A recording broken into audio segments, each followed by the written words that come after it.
Check, one, two, check.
I would like to call to order the Kentucky Community and Technical College System Board of Regents meeting. The date is June 9th, 2022, and the time is 12:04 p.m.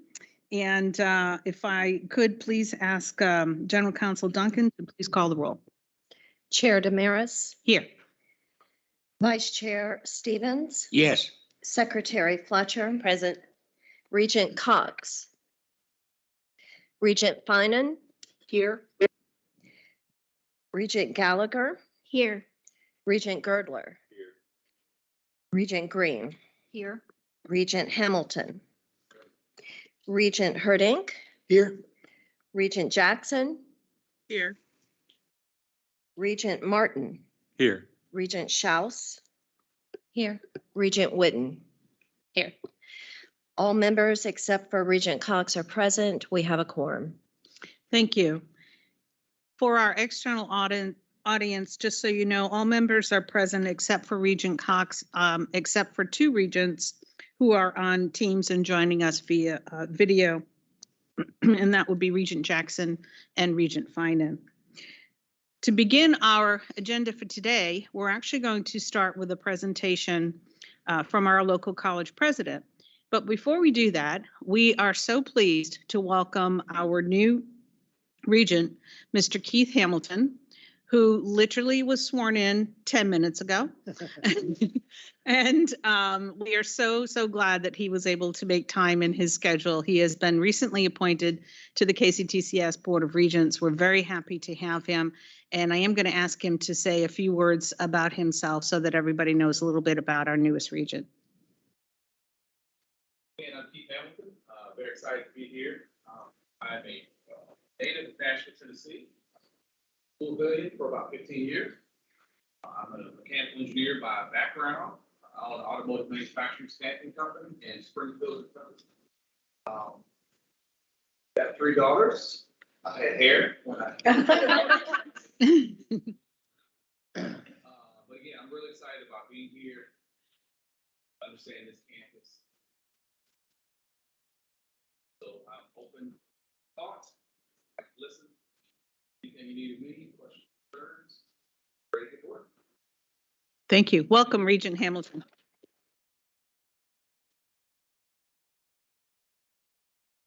All right. For our first presentation today, and for those of you who are not aware where we are in the beautiful city of Owensboro, and we're on the OCTC campus today, and so thrilled to, again, to be back out to the colleges and out on the college campuses. As part of our meetings prior to the COVID-19 pandemic, we used to go out to the campus twice a year and then be in for sales twice a year. And we're back to that practice. So we are very thrilled to be here, very excited. It's a beautiful sunny day today. And I would like to ask actually Dr. Zarapata, the president of KCTCS, to introduce our local college president, Mr. Scott Williams. Absolutely. Thank you. And got Scott Williams, president of OCTC. First and foremost, I want to thank your maintenance crew, and the grounds look beautiful. The campus looks fantastic. It's been a while since we've been here as a board, but take it away, Scott. Thank you for hosting us, and we look forward to a great couple of days.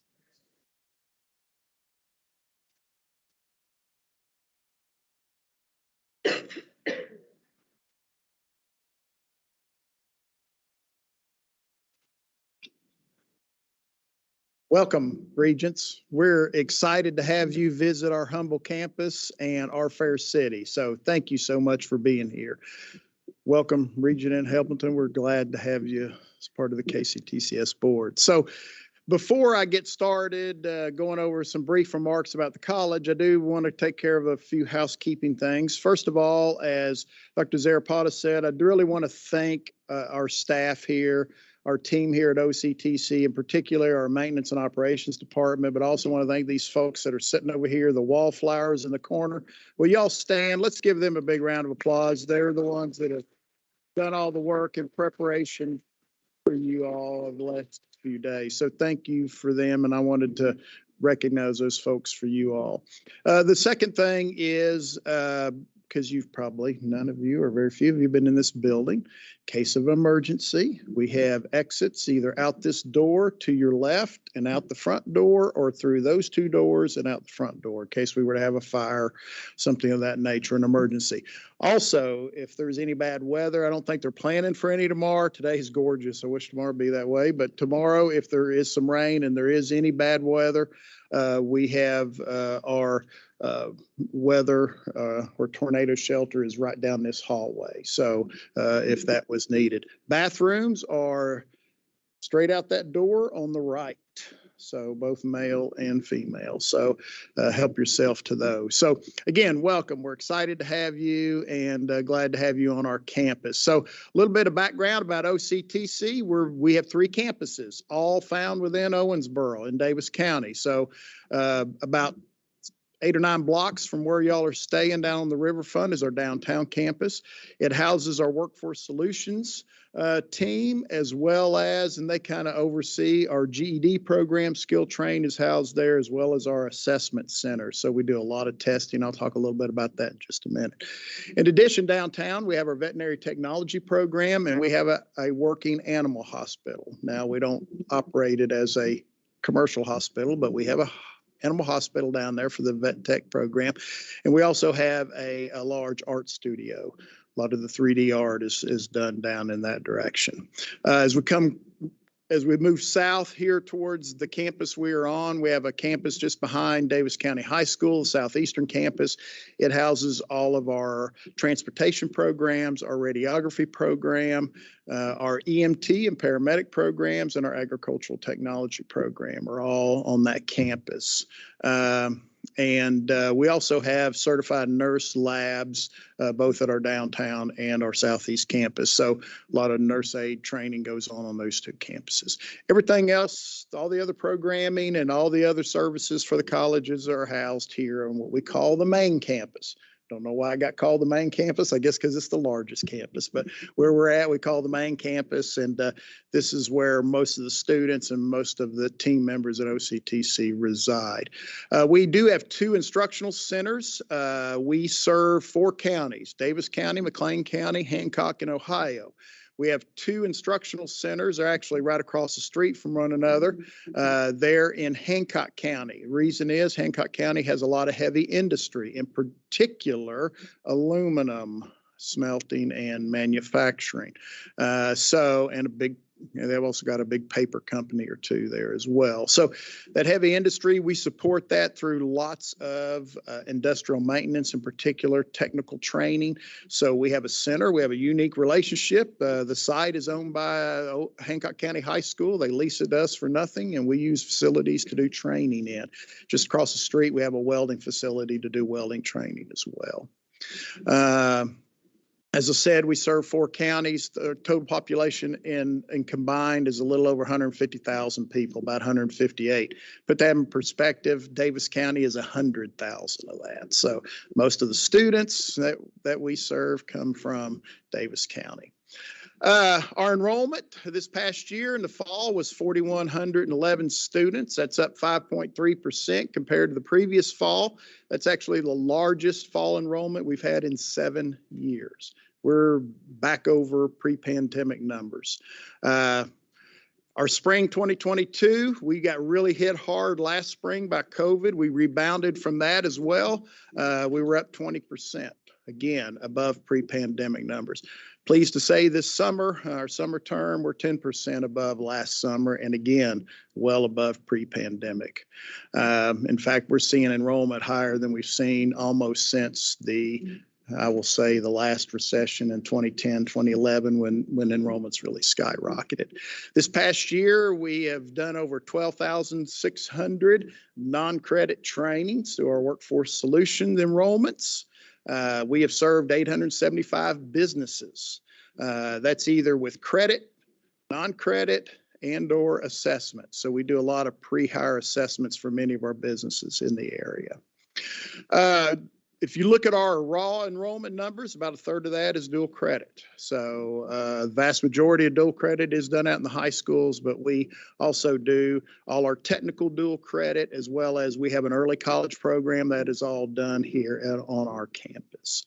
Our underrepresented minority enrollment is about 15% of our total enrollment. That's about 5% percentage points greater than the diversity we see in Davis and County and Owensboro. So we're more diverse here on campus than we would normally in the community. Very good news for us. We were excited this past year. Our Black and Hispanic enrollment was up by 35% this past fall. So the question we have been asked, we get continuously asked is, well, how come your enrollment was up when most across the nation enrollment in community colleges tended to be trending down? And so my answer is luck. That's probably got the most to do with it, but and I'm sure a lot of things contributed to that. But there are 4 areas I just want to share with you that we think were contributing factors. So the first is we really focused and built what we felt like was a strong strategic enrollment management plan. I'll talk about that in just a minute, a little bit more. We established a Student Success Center. We doubled down on DEI, diversity, equity, and inclusion right when the pandemic hit. And then I think in part our team structure here at OCTC, I think, is a positive contributor. So a SIM plan. We had established a 5-year SIM plan that was coming at the end of its 5th year as we entered the pandemic. When the pandemic hit, we all felt like this is going to shift the paradigm of higher education. We really need to we're going to have to put together a really well thought out strategic enrollment management plan. And so we put together a cross-functional group across all our departments, across all our units. Intentionally, we did not put any executive leadership on that group. So no VPs, nor was I on that committee.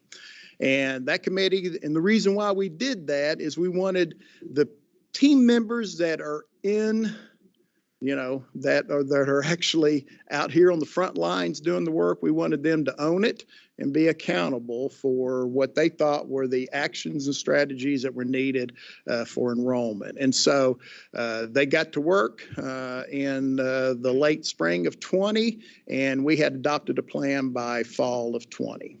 And we decided to do a 3-year plan because we didn't know what the pandemic would look like, and we thought we would need to readdress it in 3 years. So once we developed and adopted the plan, it was centered around 4 momentum strategies, and those included marketing and image, recruitment and outreach, curriculum and scheduling, and student supports.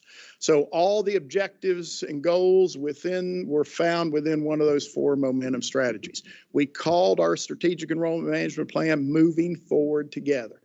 The whole campus, everybody on campus was involved, and these folks over here in the corner will tell you that most people on our campus are sick of hearing about me talk about enrollment. And I basically have said that we cannot carry out our mission to improve the quality of life in our community if we don't have students here that we can educate or train.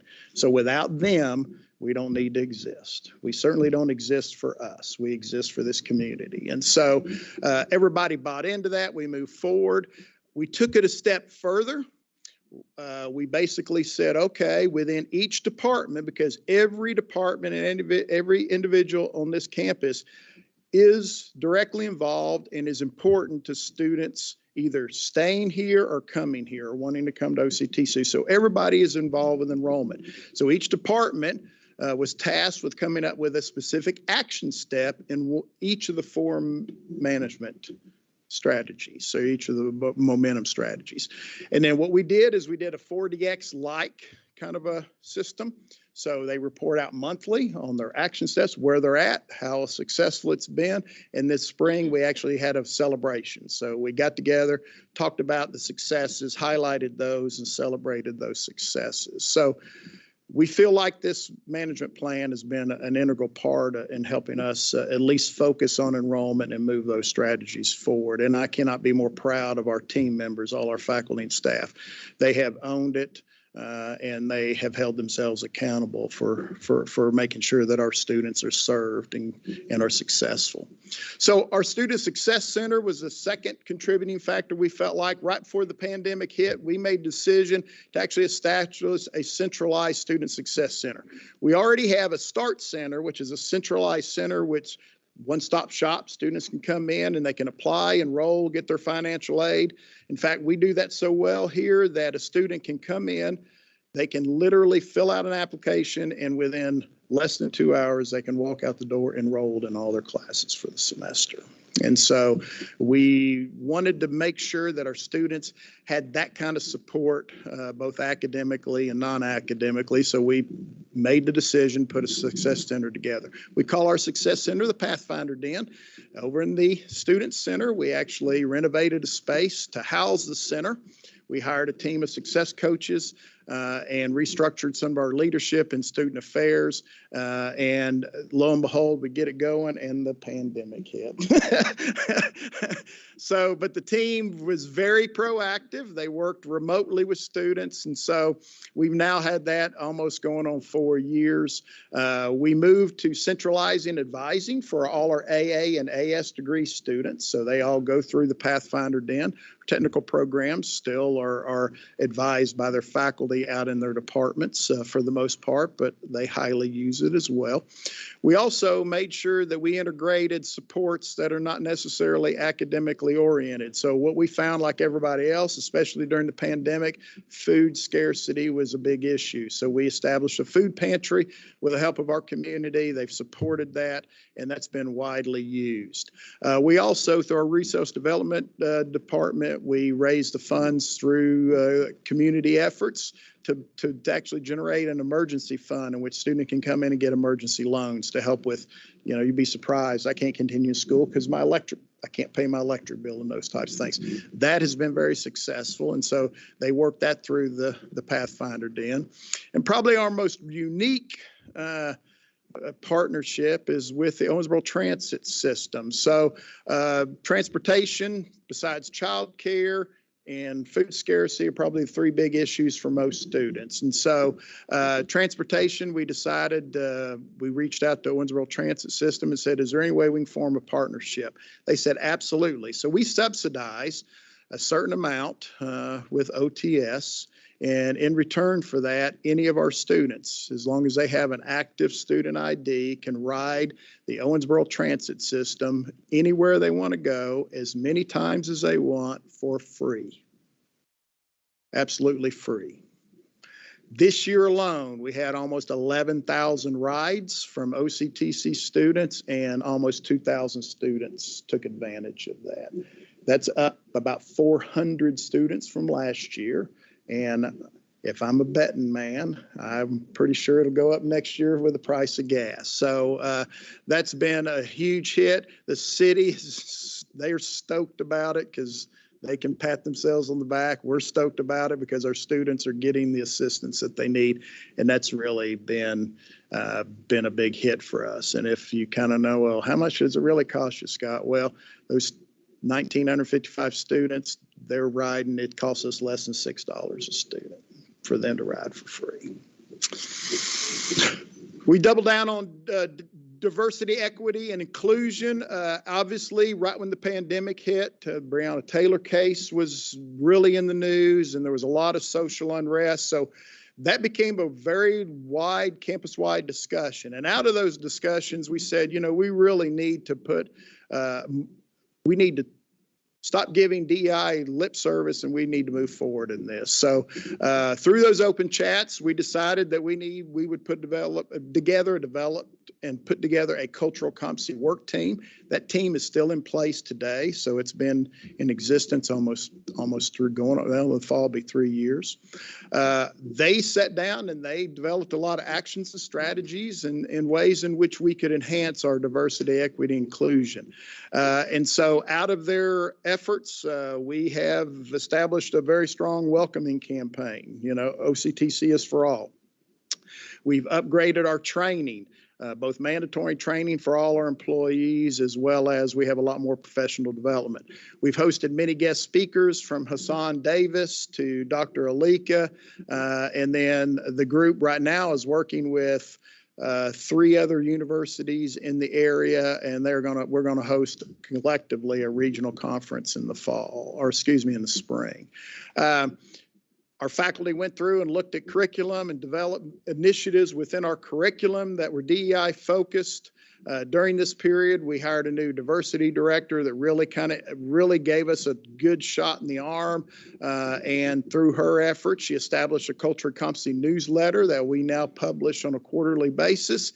And she established, through a partnership with a nonprofit in the community called the Owensboro Black Expo, pulled together a cohort of students in what they called the ACE program from basically our city high school. And that's academic college experience is what that stands for. And they had a cohort of 20 students. That was so successful that now the county high schools are going to start a cohort in the fall. So we will have over 40 students starting this fall in our ACE program. Finding workplace culture, we think, has a significant, had an impact. OCTC is very team-oriented. Our employees really are laser focused on 2 things: serving our students and making sure they're successful. Last 5 to 7 years, that has been a common thread for everyone here. And I get this question asked a lot, especially by people who are interviewing for positions. What makes it unique or nice? Why would I want to work at OCTC? And it's about the people. It is our faculty and staff. It's our team members that make this place successful for our students.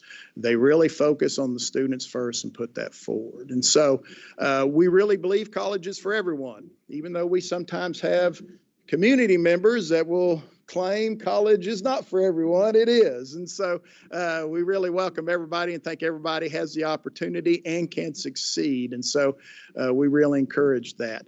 As soon as we were allowed to get back in person on campus, our team members wanted to come back in full force. And I think that helped us with our enrollment as well. And so we were able to get buy-in. Everybody wanted to return.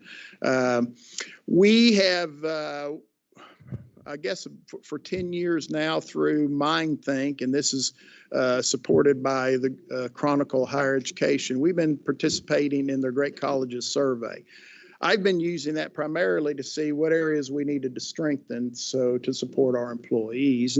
And through that effort, one of the things that we commonly heard, and it's not unique in big organizations, but you know, we need more communication. We don't get all the information. So from that, I established what I call weekly updates, and I communicate directly with all our team members every Friday. Share everything from budget to good news to bad news. That then, over the pandemic, as we were more involved with remoteness work, so to speak, I know remoteness is not a word, Dr. Williams, but with that in mind, we did actually figure out, well, we can have large campus conversations. So we now do monthly campus conversations. While sometimes we'll have a topic, a lot of times it's just open. Anybody can speak their mind, say what's on their mind, any issues that we need to address. And so those, I think, have been very effective, really have brought the team together. And so I say we're like a family. And so we're just like any other family. We fight and spat and holler at each other from time to time. But, you know, if anybody from the outside says something about us, we all join together and fight that. So we truly do seem to be like a family around here. So one of the things that we've been very proud of is that even though we've been doing this survey a long time, we have twice been awarded a great college to work for. Our last one was in 2021. And the 4 areas where we reached honor roll status were supervisor effectiveness, leadership confidence, faculty and staff well-being, diversity, inclusion, and belonging.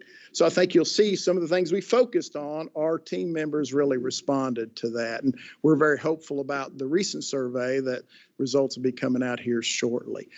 We are also, I will say, just to brag on our team a bit, that we are well thought of in the community. The Messenger Inquirer, which is a daily newspaper, here in Owensboro. They have a Reader's Choice Award every year. And there are 3 levels: platinum, gold, and silver.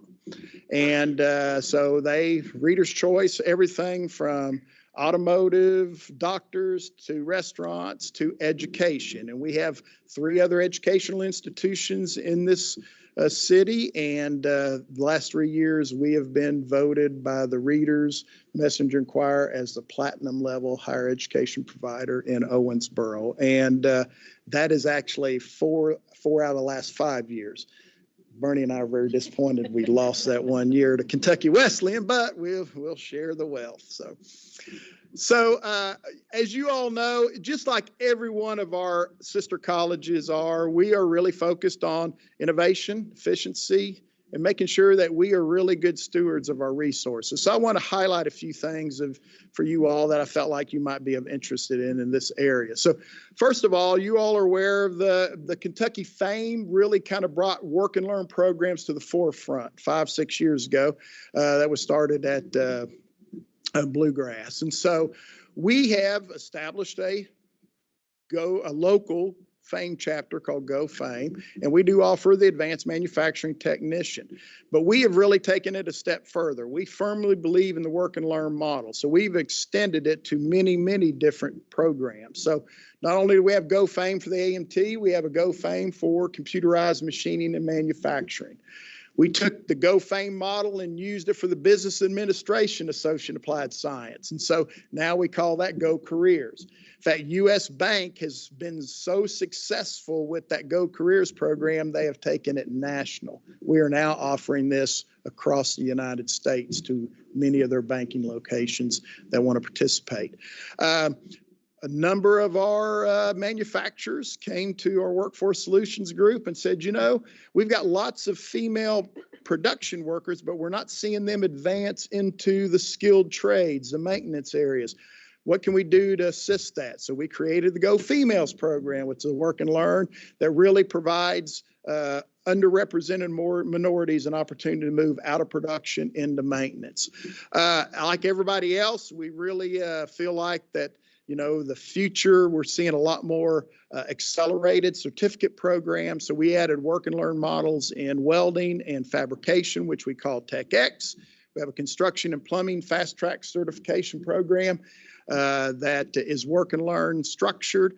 We also have a CDL certification that we work with local businesses to provide their training for their truck drivers. We also operate 2 apprenticeships, electrical apprenticeships here. One is a unionized and one is a non-unionized. We took the opportunity during the pandemic, clearly showed us we needed to upgrade our technology. So we took that opportunity and we actually, every classroom and almost all of our labs across all campuses now have the capacity for remote delivery.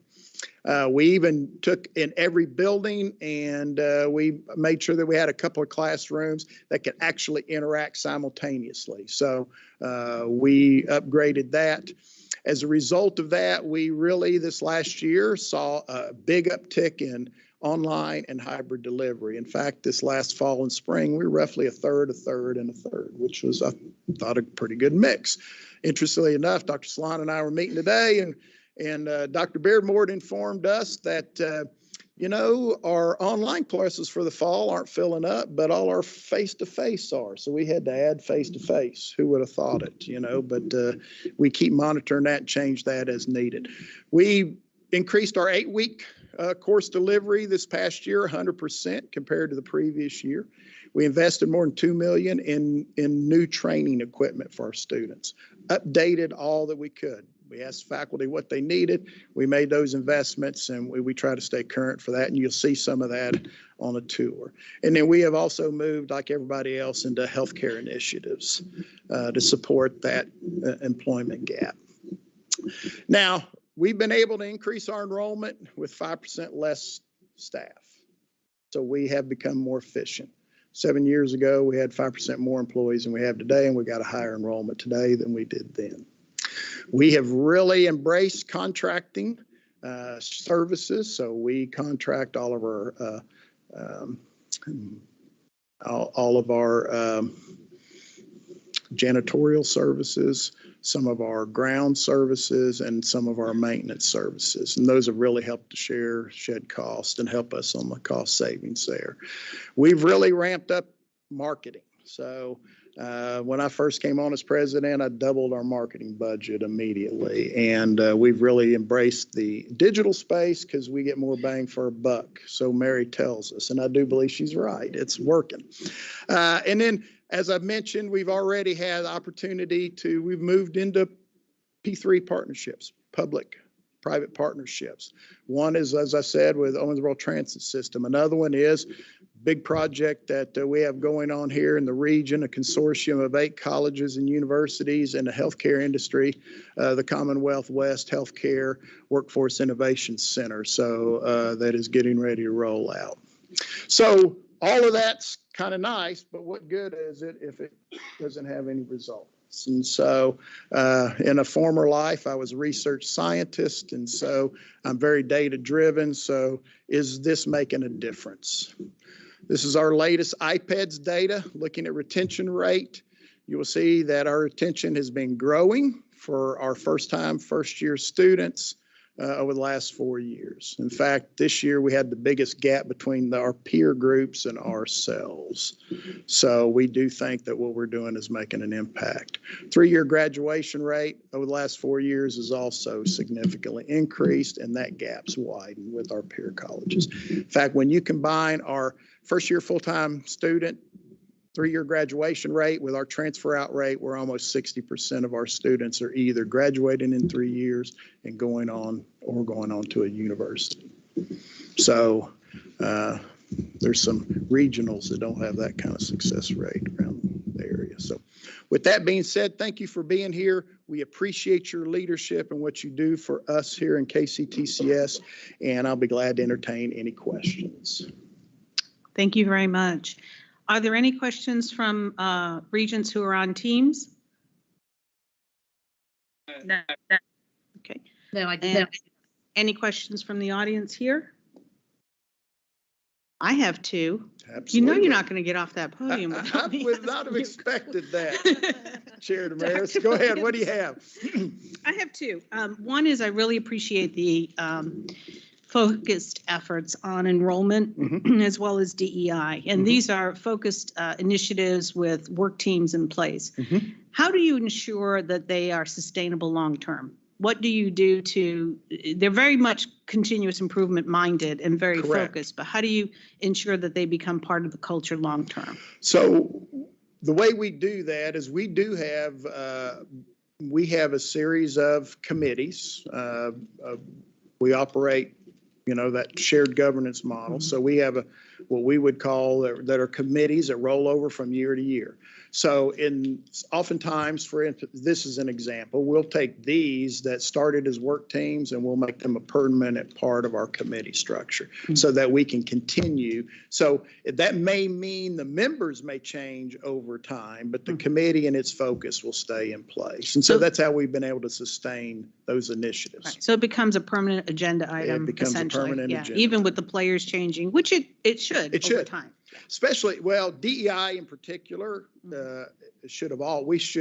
we always had a diversity focus, but I'm proud of the way our team came around and really became much more active in that. This is just my opinion. As long as I'm here, enrollment will be our one and only initiative. Everything else centers around that. And again, I remind everybody, enrollment's not about just bringing people to campus. Enrollment is really about ensuring that people want to come here, and more importantly, once they get here, that they stay here and finish their goals. So everything revolves around that. My second question, and you're talking about folks coming in, and I love the 8-week program. I love all the ideas around meeting students where they are and helping them to get through to completion. Where are you on credit for prior learning, particularly for military personnel? Yes. So we do follow the ACE guidelines for military personnel. The programs that you just saw, those work and learn, we do a much better job of credit for prior learning there. However, we just received an NSF grant, so we're getting ready to start a CBE program in the industrial maintenance field. And that NSF grant, as a part of that, we will build a credit for prior learning. There will be a platform for that. And Scott, CBE, so. for those that don't know, Competency-based education. Yes. So, and as a part of, one of the advantages, as Chair Damaris is saying, is that one of the advantages to competency-based education is because it's based on competency and has nothing to do with anything else, it's easier to establish what we would call credit for prior learning. So if they've mastered those particular competencies, we give them credit for that. Now, on the flip side of that, I will tell you, in our advanced manufacturing and construction fields, we've typically had a very structured system in order to give credit for students to come in with experience. So we actually have a form. They sit down with the department head and they go through everything, and then they will basically give approval. So in those areas, we've had a pretty strong process for credit for prior learning. As I said, we've already worked through the ACE process for the military, but other areas, Chair Damaris, we're working on those. We got to do better in some other areas. But, Great. Yeah, but we are starting to formalize that. Good. I love to hear that because that's, people really should get that credit for what they already know. And also, if it accelerates them to get through the programming and get into the workforce, it's good for Kentucky. It's a win-win for everybody. Exactly. Absolutely. Exactly. Thank you so much, Yeah. Dr. Williams. Those were my questions. Are there any other questions that anyone would like to ask? Yes, Regent Hamilton. So, how do you pass on lessons learned in other Yeah, multiple ways. Great job. Yeah, well, thank you. So, and I will just say, we learn from our sister colleges and their team members as much as they learn from us. But we do, Dr. Zarapatis, we meet on a monthly basis together with we call President's Leadership Team. That gives us a forum to share best practices. So we do that almost every meeting, at least some area. And then other areas in which are initiatives, then Dr. Zarapata will usually set up an opportunity for us to, one was growing enrollment together across the system. So colleges were able to make kind of formal presentations to share things that were working for them. We also have a peer team structure in KCTCS. And so not only do the presidents have a team that comes together monthly, but our chief academic officers do, our chief student affairs officers, our business officers, our many action or peer teams that are across the system. So they meet on a monthly or every other month or some periodic basis. And then that's another way in which across the system colleges can share best practices. Very good question. So we also have an annual retreat. So our next one will be in September. That's We'll have 2.5 days, and Regent Girdler has been kind enough to set us up with some nice accommodations in Somerset. And so we look forward to that. yeah. Good. Thank you. Well, thank you very much, Dr. Williams. Appreciate the presentation. Appreciate you taking some questions. For the regents who are on teams, we are going to give you a little break. We're about to get up, stretch our legs a little bit, and go on a college tour. For those of you here, the restrooms are straight out the door and to the hallway. So we will take a pause at this time, go on a college tour, and then we will be back with you, Regent Jackson and Regent Finan, right after that. Excellent. And if y'all will, I know y'all need a moment for a bathroom break, but it will meet right at the base of the stairs. So we'll start the tour there. Great, thank you.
tour. He flew us through several different sections of the campus, and I love his pace because it's fast and purposeful, and let's get going.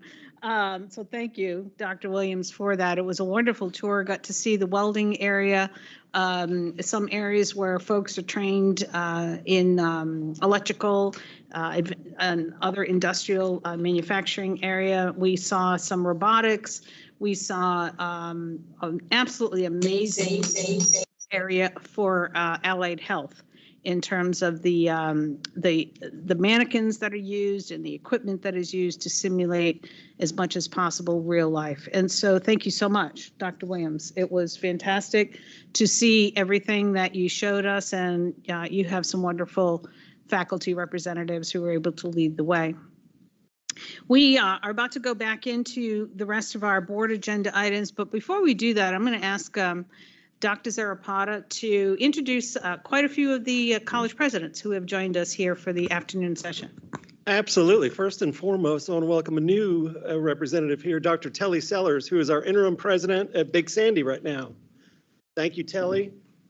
Dr. Anton Reese from West Kentucky, Larry Ferguson from Ashland, Dr. Cindy Kelly, I'm sorry, Dr. Larry Ferguson, I'm so used to calling you Larry. Dr. Cindy Kelly from Madisonville, Dr. Elisa Young, Hopkinsville, Dr. Ty Handy, who we stole Telly from for a little bit so he could come out to Big Sandy.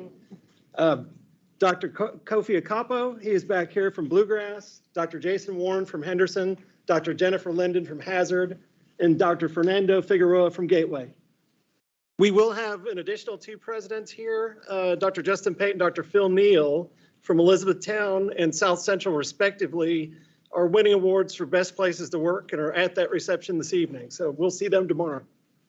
Thank you, Chair Damaris. You're welcome. Thank you, Dr. Zarapata. It's wonderful to have our college presidents here. We did have that opportunity at our last meeting in March. Just about all the presidents were able to join us, and we're so happy that they're taking the time to join us here again in our June board meeting. The next update is on learner success and workforce development, and we will have Dr. Williams and Jesse Shook do the presentation. Before they get started, I do want to say that this presentation was on our agenda last time, and the time before that. And unfortunately, other business matters kept us from this update. So I had asked our board liaison to Hannah Rivera to ensure that this team of folks got first up on the agenda for their update. And so they will be presenting you with current information, but just be aware that we've been eagerly anticipating this update, and we really look forward to your presentation, Dr. Williams, and to your presentation, Jesse. So with that, I'll ask Dr. Williams to introduce.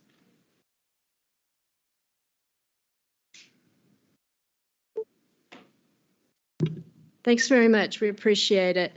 It's a real pleasure today to just give you some updates on our academics, and then I'm going to be handing it over to Associate Vice President of Workforce and Economic Development, Jesse Shook. I know a real intent of the board is to really focus on that education that takes the individual right to work. Of course, they may transfer to university on the way, as our two students are doing, but they're still moving right to work, and that's important. We're going to go over 4 reports today. You have some certificate and program approvals that have been handled over the last 2 board periods, and we just want to make sure that you are aware of those. We're going to talk about an automation report that was done out of the Office for Research and Policy Analysis, and then move to Jesse's report. So our first report is on our program additions.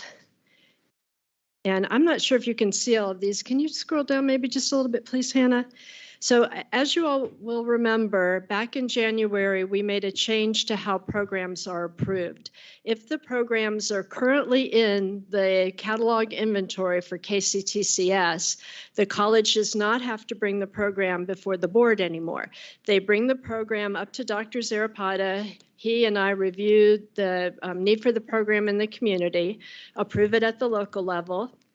It gets sent to the Council on Post-Secondary Education, which approves the program. And then it comes back to Dr. Zarapata, and with his approval and that CPE approval, it becomes approved for KCTCS, and that college can add the program.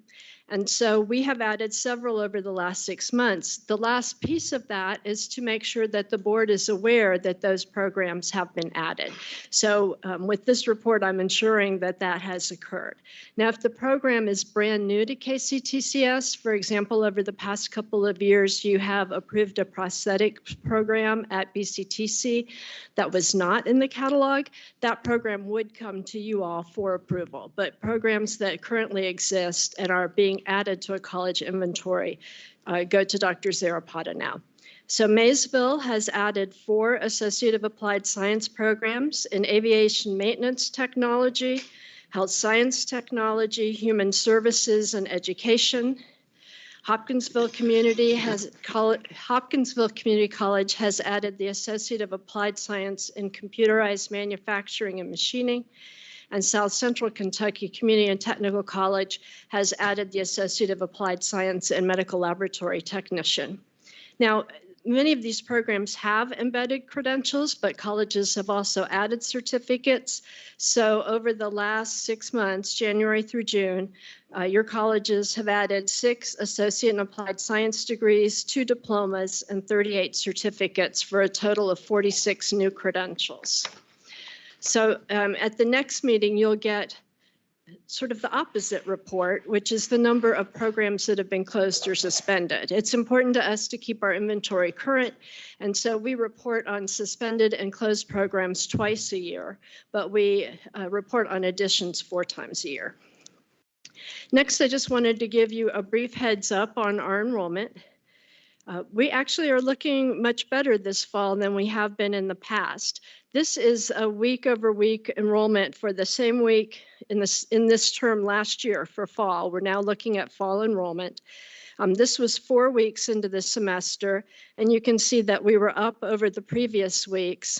We run a weekly enrollment report, which is shared with all of our college leadership, all of the faculty and staff. It's available. It's actually a publicly available website. And so I can add to this 2 weeks ago report by saying we're now up 8.3% over fall of 2 weeks ago. We had 31,862 students compared to 29,414 the previous fall in this week of enrollment. Our Office for Research and Policy Analysis will run this same report again next week. We also break down total enrollment by dual credit students, credential seeking students, and workforce students, but it's nice to see the overall individual headcount trending up for fall term. So that's an exciting piece. Also in your materials is a short report of many highlights out of the Chancellor's office for the last 3 months. But one that I wanted to specifically point out is a report that came out of the Office for Research and Policy Analysis on how automation will put at risk our programs that we teach. So how are we looking ahead at how automation might impact what we need to be teaching? So in that report, there are four big pieces came out, but it's a really neat report, and the link to the report is in those materials if you'd like to read the full report. So the one thing to remember is that, and it's an obvious statement, but you may not be able to read it that way in this bullet, is that it says automation risk is negatively associated with the annual growth rate of occupations, meaning an occupation isn't going to grow if automation is taking away the spots that are available for those jobs. And it sounds intuitive, but it's still something to remember. The second is that automation risk is negatively associated with median annual income of occupations. So automation tends to remove the lower level and less paid. And I think our new regent in particular can speak maybe to automation and how it's impacting his industry.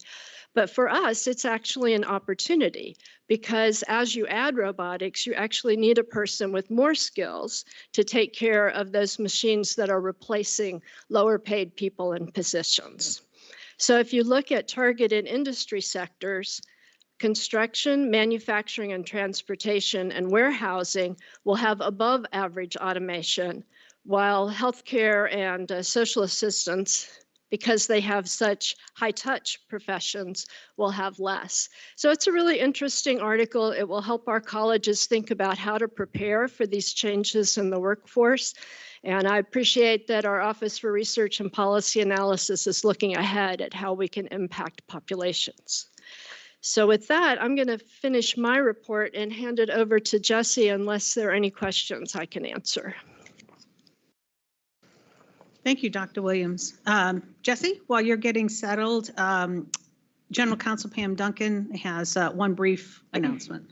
So for purposes of the listening public, we do continue to have a quorum, and also Regent Cox is present now, so all members are present. Thank you. Thank you all. I'm very excited to share my update with you today. I had my fingers crossed I wouldn't get bumped. So Chair Damaris, really appreciate you moving this report up in the agenda. Welcome to our new Regent, Hamilton, and I'll quickly define Workforce Solutions as a division so that you're aware of how we operate within KCTCS. So we describe Workforce Solutions as the business and industry serving arm of KCTCS. However, we are Kentucky's workforce infrastructure as a system. So one of the areas that we are trying to focus on is this misconception that workforce is reaching out to business and industry and selling customized training and customized talent solutions, and academics are operating on their own, doing their own thing, producing workforce for these same employers. It's one and the same. The mission is one and the same. But through Workforce Solutions, we offer both credit and non-credit custom training programs for employers throughout Kentucky. All key sectors are represented in our portfolio, and we also have a legislative allocation of $4.2 million that we utilize to offset the cost of these custom training and apprenticeship programs up to 75%. This is really important for Kentucky as we recover from the pandemic, as more companies are announcing locations in Kentucky, knowing that they have access to these funds, as well as other resources, which we advocate for as well, such as Bluegrass State Skills, allows them to train more employees at a higher depth of training. So I want to share with you all today, I was able to add to this dashboard report. The report you were going to see at our last Board of Regents meeting did not have our Q3 data. We report back one quarter on this because clearly we have not closed out Q4 yet. You will see the final full fiscal year data at the September Board of Regents meeting. So you can see here, we are finally tracking quarter-to-quarter growth. This is really important because Workforce Solutions operates as a business unit within higher education. So we want to track the same type of metrics that you would track in business. And so you can see here that we are increasing our new company engagements, our repeat company engagements, total project cost. The average project amount has gone up and our projected headcount has gone up. And that bottom line there is the Q2 to Q3 change in impact there. I want you all to focus on that new company number, 89% growth from Q2 to Q3 in new companies served.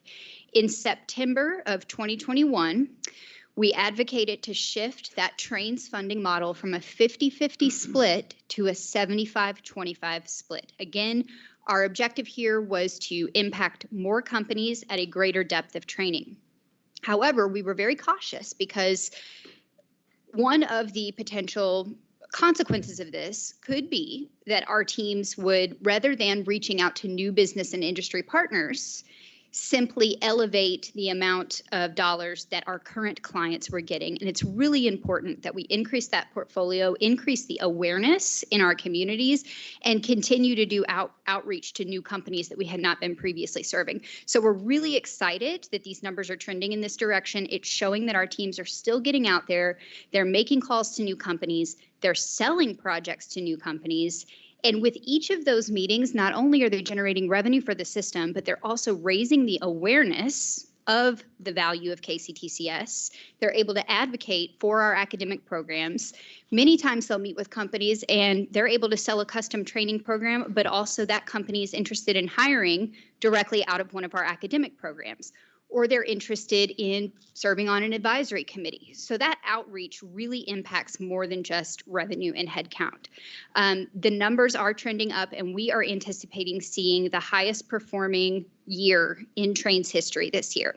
So at your September meeting, you will have a full annual report, but this is very exciting news. The 75-25 split is working in our favor. We will see double the projects, maybe more than double the projects than we saw last year. And it is likely, and this is important to note, that based on this trend, if our next fiscal year plays out the same way, we will likely run out of Train's funding around Q3 of FY23. Jesse, one of the things that I noticed, I began my term on the Kentucky Association of Manufacturers. So therefore, the first board meeting I was able to go to was a couple weeks ago.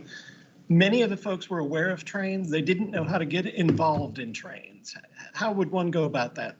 So our business liaisons are really the front line entry point to having conversations about not only Train's funding, but for example, if a company wants to do a training in-house, we're not going to, not advocate for other funding mechanisms. So Bluegrass State Skills is a fund through the Kentucky Cabinet for Economic Development. If it's not a fit that they work with KCTCS, that business liaison is going to make a warm handoff to them, to a Bluegrass State Skills representative, to ensure that they get the resources they need. I want to come back to this question though, Dr. Zarapata, because we had not historically been marketing trains. And so I think that the awareness campaign we're engaging in right now will help to answer that question. How do I connect with the college? How do I learn more, not only about the resources at KCTCS, but have that entry point to the workforce ecosystem as a whole? Jesse, just to make sure that Regent Hamilton understands, can you explain the 75-25% split? Yeah, so what that would look like is if a company wants to do a project for $100,000, we would cover 75% of that. They would be responsible for 25% plus a 10% administrative fee. Now, companies can access up to $300,000 in total project cost in 1 year. And that is not a fiscal year or a calendar year, but it's the year of the start date of the project. So if it starts in July, they can access up to $225,000 off of that training project. If they go over that threshold, we will write another project at a 50-50 split. Yes. Just a technical question. Q3, are those projected or are they already sold? Yeah, so here's the tricky thing. So they are allocated. They are sold, but what happens is there's natural attrition because a company wants to train 20 people and they lose 3 people to, they found a better opportunity, a more higher paying opportunity. Now they can't train the 20, or maybe they need to pull even 5 additional out of that cohort to cover the 2 that they lost. So there is always natural attrition. It's typically higher projection. At the end of the year, we do reallocate those funds that weren't utilized. So we allocate up front, and then utilization is typically a little bit lower than that allocation. It's a great question. So that's why it's projected headcount. And sometimes we add headcount, right? Sometimes we start working with a company and they love what we're doing and they're seeing a positive impact in employee satisfaction, in advancing the skill set, and they decide, hey, I've got 10 more that I'd like to add another class section. And they are able to modify those projects throughout the year and add additional courses. Jesse, one question for you. You said the allocation, this is a legislative allocation, Yes. $4.2 million. Correct. How many years has it been at $4.2 million? Do you know?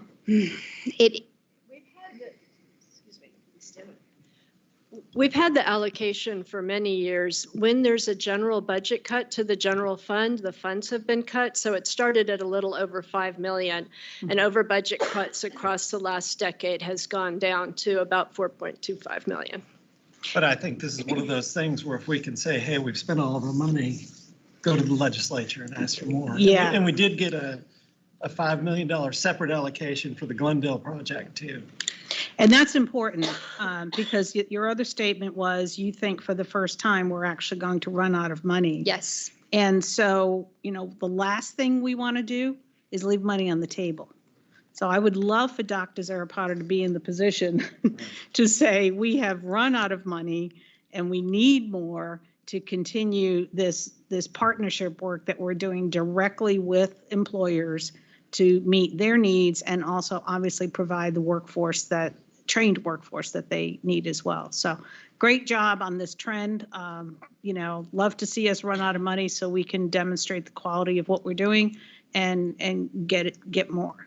Absolutely. And I think my final point in our presentation today will be a quick marketing update. And this is the first time that we have had a specific budget for workforce solutions marketing. So I'm very hopeful that will continue, that this trend is only going to continue to go in the right direction with more companies served. I will say that we are considering additional mechanisms to support companies. We do have a few colleges that are currently brainstorming on what it might look like to apply for statewide reserve funds, specifically for CDL. We also have access to the Workforce Trust Fund, which it's just over $2 million. Is that correct? 2.2 million.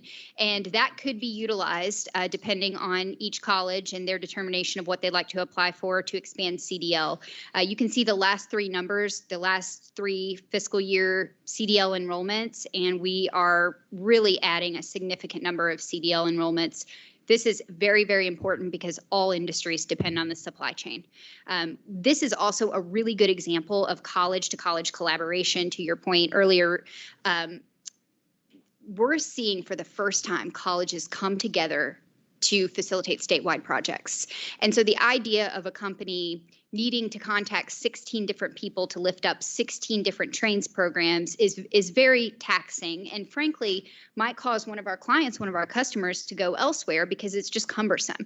And so we've got 2 current statewide CDL partnerships with companies that have multiple locations. In fact, one is the Kentucky Transportation Cabinet, and the colleges work together to reserve slots in their programs for these clients, and then we do a single bill to make it as easy as possible for that company.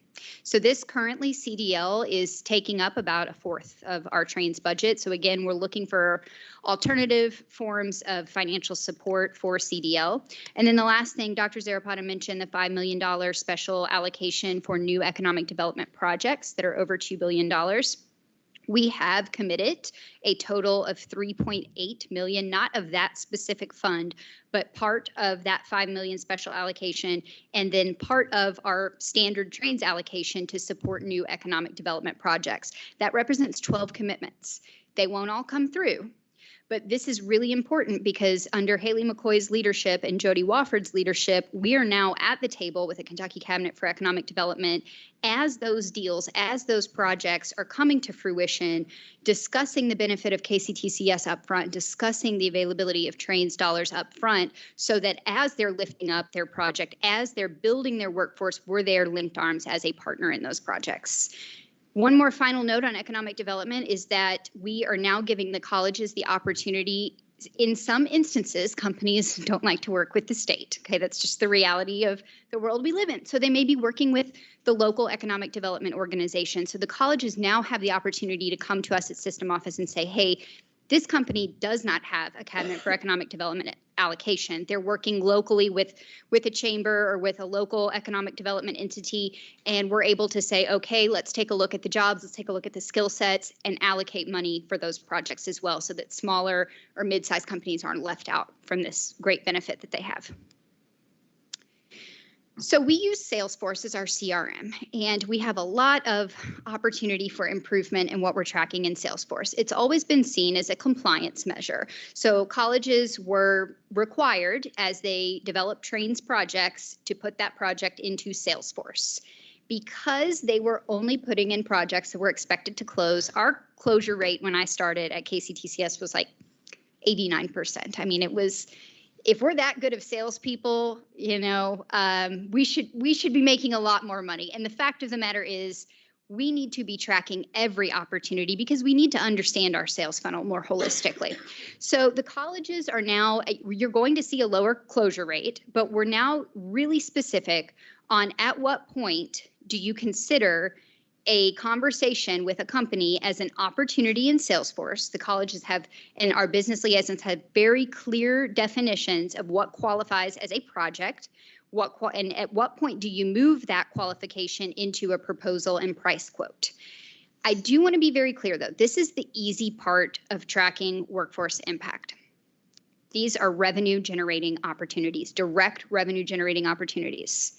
We do a lot of work with companies that don't directly result in revenue, but might result in enrollment, in partnerships with companies to help promote our academic programs to their current employees, in bringing companies into, as I mentioned before, advisory boards, in developing partnerships between faculty and companies to build out project-based learning experiences, which are very important because if students do face barriers and maybe they're not able to take an internship, maybe the transportation issue comes up, to have conceptualized case studies that are built by business and industry working with faculty, that's allowing students who might face those work-based learning barriers with the opportunity to build out a resume and really hit the ground running once they exit.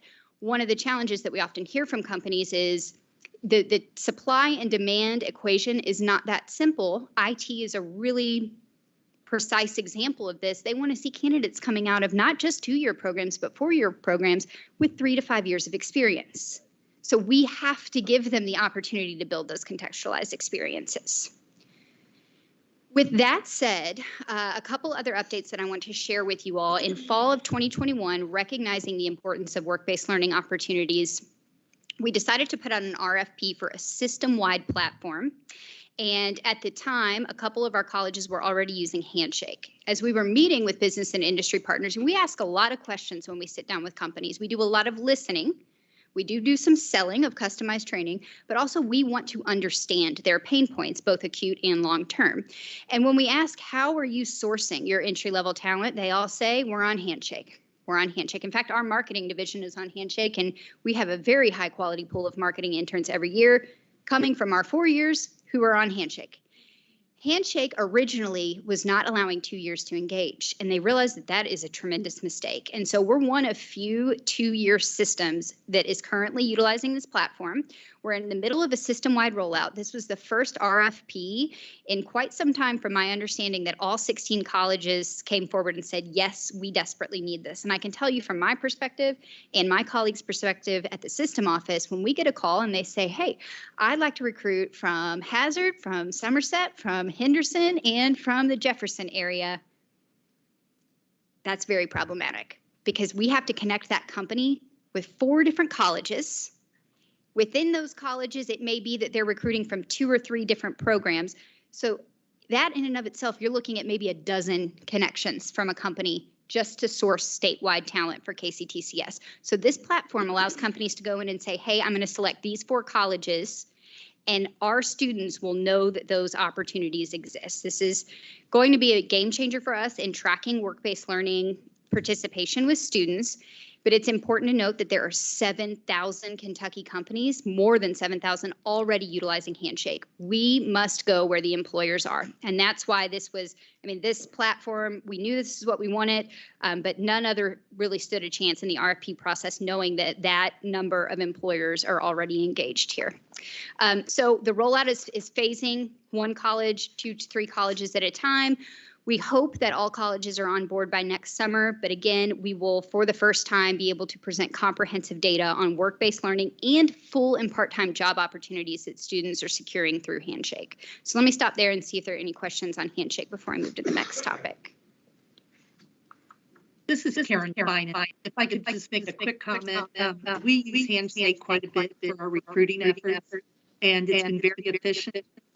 The universities or colleges who aren't on Handshake, it's too tough to integrate into their systems to find students as potential employers or employees. So I'm really glad to see that KCTCS has taken this move because I do think it will provide great exposure.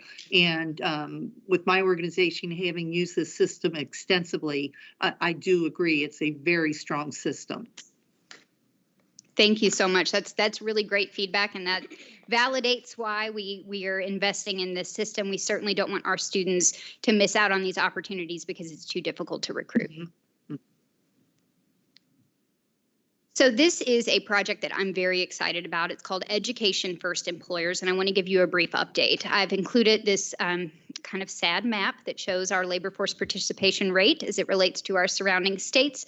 We're 48th in labor force participation rate out of 50. It is not going to be enough to simply enroll more students or onboard more employees. We're going to have to look at ways we can mobilize individuals who are not currently participating in the labor force. The Education First Employer Initiative is basically a concept to brand partnerships with companies as KCTCS preferred education partners, or preferred employer partners rather, and collaboratively recruit student workers. These are companies that are investing in higher education. These are companies that are offering flexible scheduling. We lose students every semester because they have to choose between navigating their work schedule and their school schedule. We can't accept that, right? We need to work with these companies to collectively say it is to both of our benefit. It is to our state's benefit. It's to our economy's benefit that we work together and ensure that students can persist to completion, but also that students know and understand KCTCS is the premier destination for a student who needs to earn a solid paycheck, a livable wage at a company that prioritizes their lifelong learning and is investing in their lifelong learning. There's a lot of these companies out there, and you see it in the news every day. More companies are announcing.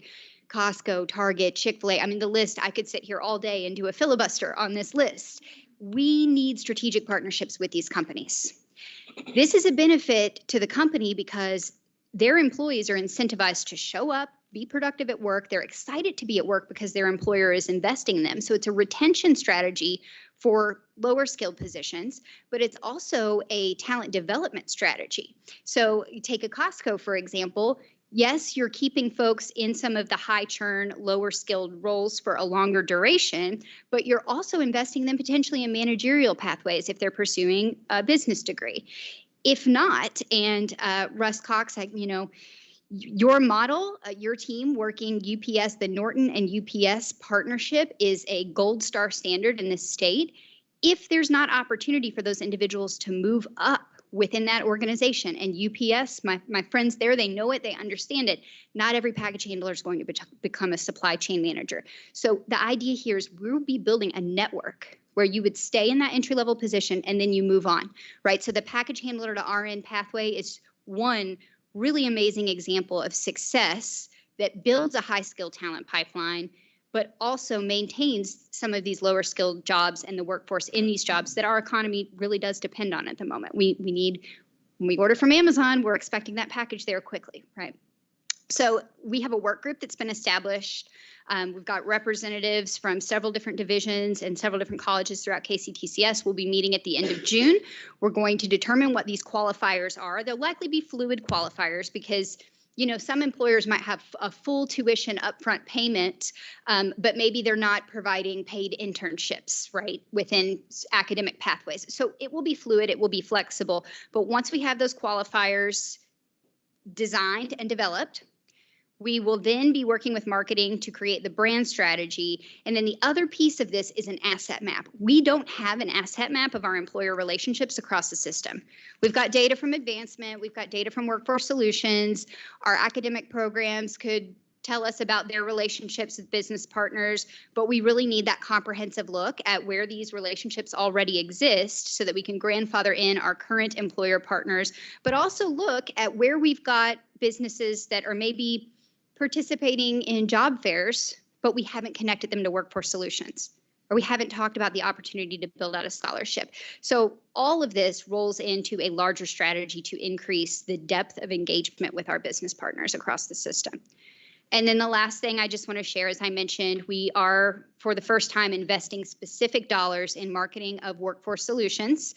We've developed a consistent brand. The colleges have been trained on that brand, those brand standards. we have hired a PR firm called C2 Communications, and we're doing an awareness campaign on trains.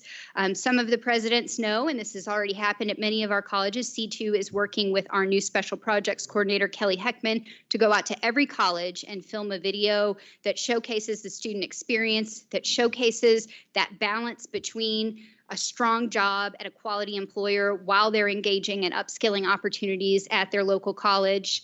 And we will be showcasing those videos in a variety of different avenues. We're also highlighting community partnerships because Workforce Solutions can't do this alone. As I mentioned, we will advocate for Bluegrass State Skills. We will connect these companies to their local nonprofits. We are deeply entrenched in the workforce ecosystem. So a front door, KCTCS as a front door, if you connect with that team, and this is the message we want to send to our business and industry partners, even if our solutions are not a fit at the moment, we will ensure that you're connected to the resources that you need to attract and retain a quality workforce. We do have some paid content going out there. I heard one of our commercials on the radio, and I joke that, you know, I'm one of those really annoying passengers that flips anytime a commercial comes on, and I'm just can't stand it. And my husband thought something really crazy was going on because I cranked the commercial up, and it was one of our Workforce Solutions commercials on NPR. So if you hear it, you know, get excited about it because it is the first time that we're investing in this. And again, it will only strengthen our brand awareness across the state. We're investing in apprenticeship marketing, and we have a newly refreshed website. And with that, I'd like to showcase one quick spotlight video. Hannah, if you could play it, that would be great. So I worked with a company, Hercules Manufacturing, and Hercules makes van bodies, customized van and truck bodies. It's a very unique style that they have. It's very distinct. They need custom training for welding and specifically brazing training. That's really rare. They needed a custom solution. We were able to provide custom training. The benefit of trains is that a company is going to be able to demonstrably show that they are serious about investing in their people, in their workforce, growing their workforce to upskill them. So as you see this, you know, you all have your LinkedIn channels and your own networks. As you're seeing this come out, please share it because that organic marketing really, really does impact our awareness across the state. And that's all I have for you all. Thank you. Thank you, Jesse. I have one question, and then I'm going to ask the other regents if they have any questions for you. Tell me a little bit about relative to partnerships, how you're working with other areas within the state that are statewide, but also entrenched in the workforce issue, and that is the Workforce Investment Board, the Kentucky Career Centers. It seems to me sometimes there's a lot of people doing workforce, but you know, how do you make those connections and how are we leveraging some of our existing state funded? I love this question. This is one of my passion projects because as it currently stands, the state of Kentucky does not have statewide metrics on workforce success. So what happens is you have a lot of organizations that have a variety of initiatives, resources, funding streams that are all competing for these relationships with businesses. And it can be very territorial. And it's frankly, we kind of cannibalize our success because organizations are really fiercely competing to maintain those relationships. So we're doing a few things to try and mitigate this challenge, one of which is we are tracking as a system, and this is probably the easiest thing that we're doing, we are tracking the number of external referrals to these partner organizations. So this is one of our newest upgrades to Salesforce. We are now able to say we are making a connection to the Kentucky Chamber Workforce Center or our local chamber or the local workforce board or a local nonprofit. And next year, we hope to have a comprehensive data perspective on how many of those external connections are happening. That's really important because if we can show that to our state partners, it's only going to solidify that goodwill and solidify that desire to collaborate such that the hope would be they begin to track those same metrics, right? Moving us towards a more holistic and agreed upon definition of what success looks like as a state. It should be that we are one workforce ecosystem. So the data is one piece. Eventually, with my colleagues at the KWIB and with the Office of Employer and Apprenticeship Services, we're trying to push towards an integrated Salesforce that would allow us as a state to have a comprehensive picture of the depth of relationship with employer partners. So that's one piece. The other piece is the relationship piece, and that's easier to solve for than just throwing some additional mechanisms into Salesforce and tracking it. So we have launched KCTCS at the helm, together with our state partners. We have launched what we're calling the Collaborative Business Outreach Team. This is modeled after the local, each of the WIBs have a collaborative business team or a business service team, and they pull in their partners and they talk about how many businesses they're serving. They're talking about the problems. If they receive a layoff, a warn notice, they're talking about how they can serve those individuals who may need to transition to a new company. They're really working together at the local level to address those needs, but not everyone's at the table. And it's not a 10 out of 10 consistently across the state of Kentucky. So we've launched a similar effort at the state level, and it's this, we're calling it Collaborative Business Outreach Team, and we're bringing together all of the workforce development practitioners across the state. We're meeting every other month. It's an hour-and-a-half meeting, and we're talking about these challenges. We're talking about the need to create data points that are consistent across organizations. We're talking about how do we move a company who's maybe, if you look at a scale of 1 to 10 on how they're engaging with the ecosystem, maybe they're at a 2 or a 3, they're going, like I said, to career fairs or doing something that's a little more transactional in nature. How do we move them towards registered apprenticeship? How do we move them towards partnership with a local training program that impacts individuals exiting the justice system? So those meetings are doing quite a bit to build goodwill between our teams and to help kind of address that competition aspect. You know, the hope is that over time we have a network of workforce development practitioners who are willing to pick up the phone and say, hey, I've got this company that I'm working with. They don't really fit into our scope of services, but it seems like they fit into this particular initiative that you're offering, right? And so it is, you know, this is a long game, but we are taking steps in the right direction to ensure that that connectivity between organizations is happening. If I may just take a moment and add to it, it starts with our presidents at the local level. They serve on our Workforce Innovation Board. So Dr. Scott Williams, for example, is at the Green River Area Development District meetings. Henderson partners with that. Madisonville is in the Pennyrile region, et cetera, across all the WIBs. So I think it really starts at the local level with those partnerships with the one-stop career centers, those partnerships with the local area development districts, a lot of, you know, grant writing together. They work together on the community needs analysis that are required to get Perkins State technical funding. I mean, there's a lot of it. It starts here. And then as you move sort of up into the state level, you know, Dr. Zarapata serves on the Kentucky Workforce Innovation Board and on the Governor's Collaborative for Education and Workforce. Two ways that we impact funding, we impact initiatives. We also partner, I give Jessie credit, you know, she's talking about these every 2-month meetings, which go back down to the local level, but she also hosts every 2-week meetings with the KWIB, with the Kentucky Council for Post-Secondary Education, with the Kentucky Chamber, you know, partners together. We have a monthly phone call with pretty much every organization out there, it seems like, where we're just talking about what's the future of work in Kentucky? What are you doing this week? How can we help each other do that?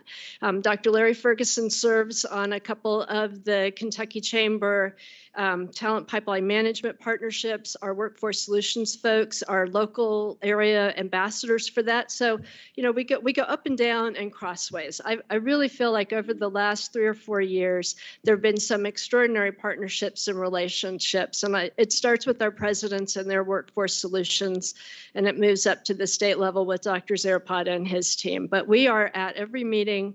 We are, you know, we're all working hard. Almost everybody at this table is at some KWIB meeting weekly, it seems like. So there is just a lot going on. And I'm really excited by the energy and synergy that creates.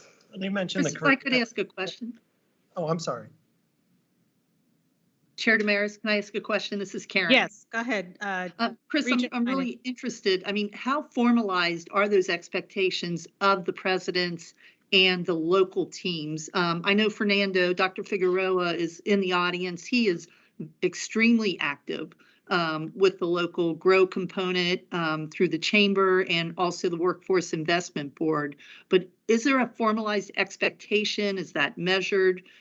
Maybe talk a little bit more about that, because I think, you know, unless we have something formalized, we're just depending on this aspect to be able to fit into a president's schedule or priority. Dr. Zarapata, do you want to speak to that? Yeah, absolutely. So right now, it's not formally measured. As we work forward through that, I believe that's going to definitely start working into the performance planning process. But, I don't know that it's formally measured. And of course, it's going to be different for each president. I mean, some of them serve 2 area development districts, some serve 1, some have, 25 school districts that they partner with, some serve 2. I think there are some different levels, but I think the most important part is that we're all working together. We know that there are people at the KWIB meetings, we're sharing notes out so people who didn't get there hear what's going on. I think the presidents do need to talk with Dr. Zarapata about how to document the work that they are already doing and understand those expectations. But I also feel like if you talk to Commissioner Jamie Link of the new and merged together Cabinet for Education and Workforce, or Education and Labor, sorry, they become formal July 1st. If you talk with the local ad and WIB directors, if you look at the one-stop career centers, and for example, Dr. Reese has a lot of really strong models about how to be partnering with your one-stop career center. Dr. Zarapata this year committed to put an information kiosk for KCTCS in each of the 13 major one-stop career centers that links to our program finder. I think, it's one of our dilemmas is we're just all so busy working. We're not always documenting what's going on. There's an enormous amount of partnership happening, but I don't think that story always gets told. And sometimes it's better if our partners tell it for us anyway, for them to explain the impact. Just wanted to highlight, though, that I really do feel like everybody here is partnering. I mean, Buddy serves on one of the KWIB subcommittees that's looking at resource planning, for example. Alicia serves on a data analysis workforce subcommittee. Shauna King-Sims in my office is working on a memorandum of understanding across all the partners that the Governor's Collaborative is working on, which will also go through Pam's office. So there's just a lot of work going on that sometimes takes a while to get to fruition, but it is, it is powerful. Thank you. Thank you, Regent Finan, for your question. Are there other questions from other regents here? I do have one. So it sounds like that, that's amazing, awesome, and to have someone to so succinctly be able to give us that information, Jesse, I really applaud that. I don't know that we've really always had that in the past, but that's awesome. So it sounds like that we're really reaching out, we're asking, hey, how can we help you? How can we train your people? What are we doing on our side to ensure, and you mentioned scheduling, and I do want to speak to that. I work with a lot of patients in my area who work in manufacturing, and they often have their shift changed. So I'm on day shift for a year, and now I'm going to second or I'm going to third. How do we address making sure that those people on different shifts, other than the typical traditional workday, 9 to 5, 8 to 4:30, whatever, how do we make sure that those people are able to get into an in-class, in-person, or on-site lab, for example, the welders or the electricians, in evening hours or even in night shift hours? Are we doing anything to address that in our system? And if so, can you speak to that? I'd love for Dr. Williams to talk about TechX if you could. So. Yeah, Dr. Williams, we'll have you come up front so that the listening audience can hear you.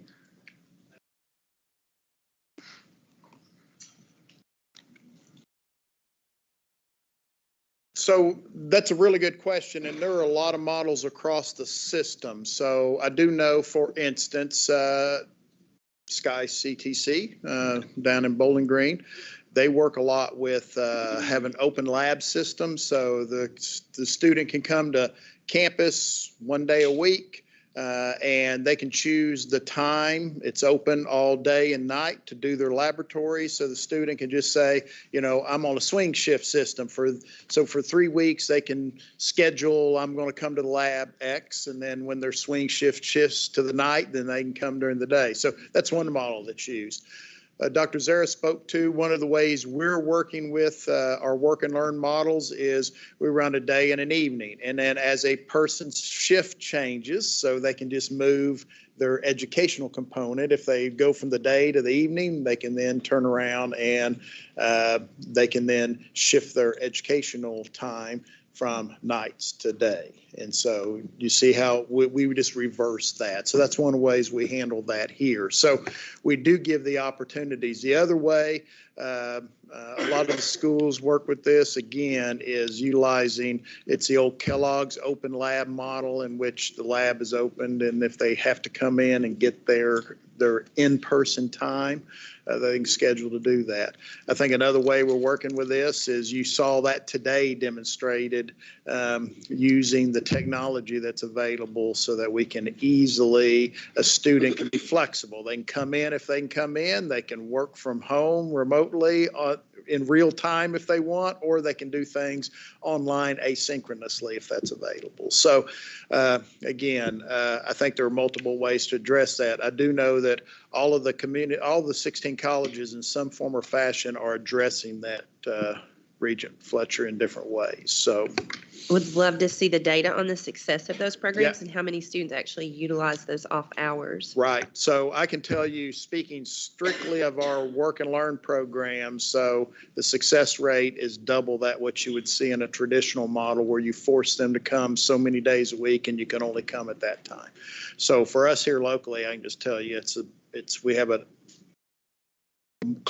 almost double that. We have about an 87% success rate on that work and learn model, like a TechX, where they can shift times if their work schedule requires that.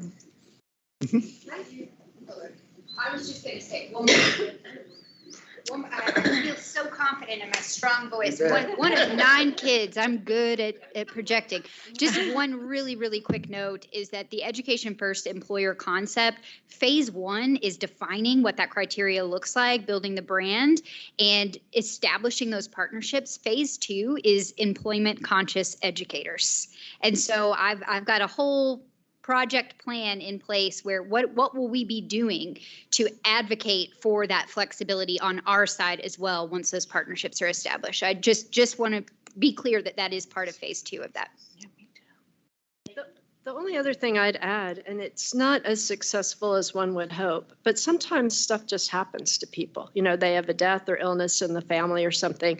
And our colleges have a grading structure where they can give an in-progress grade, which allows the student to step out of the class for up to a year.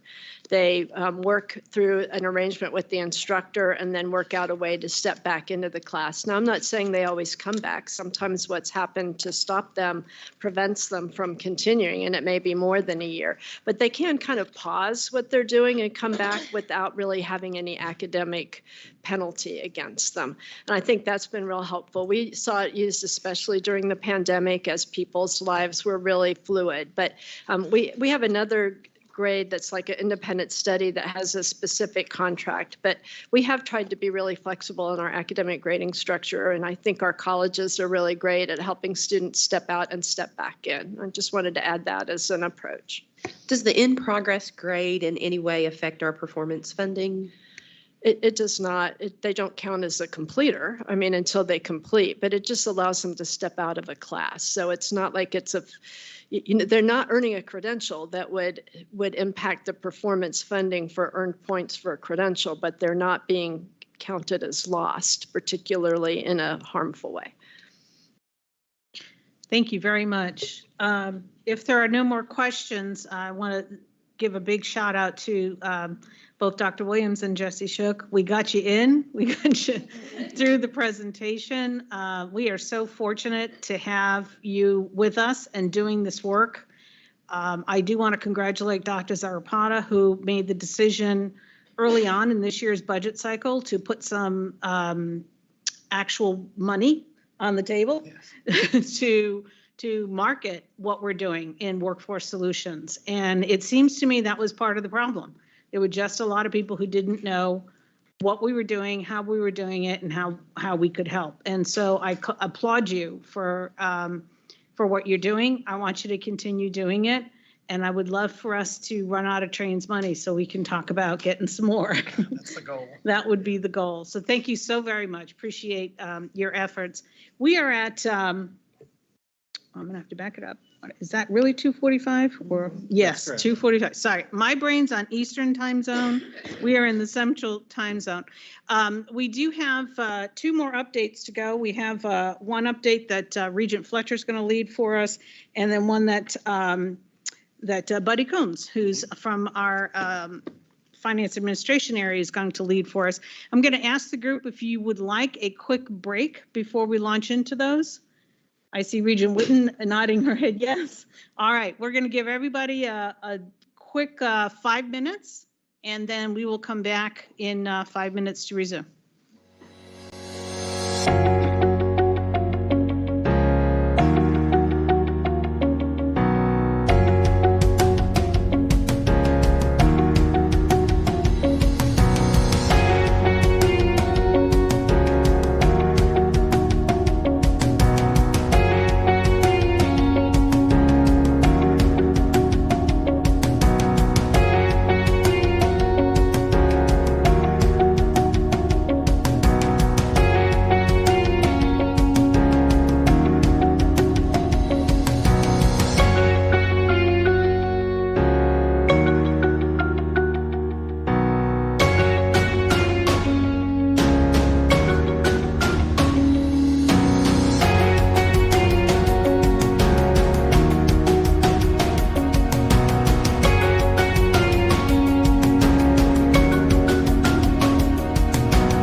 All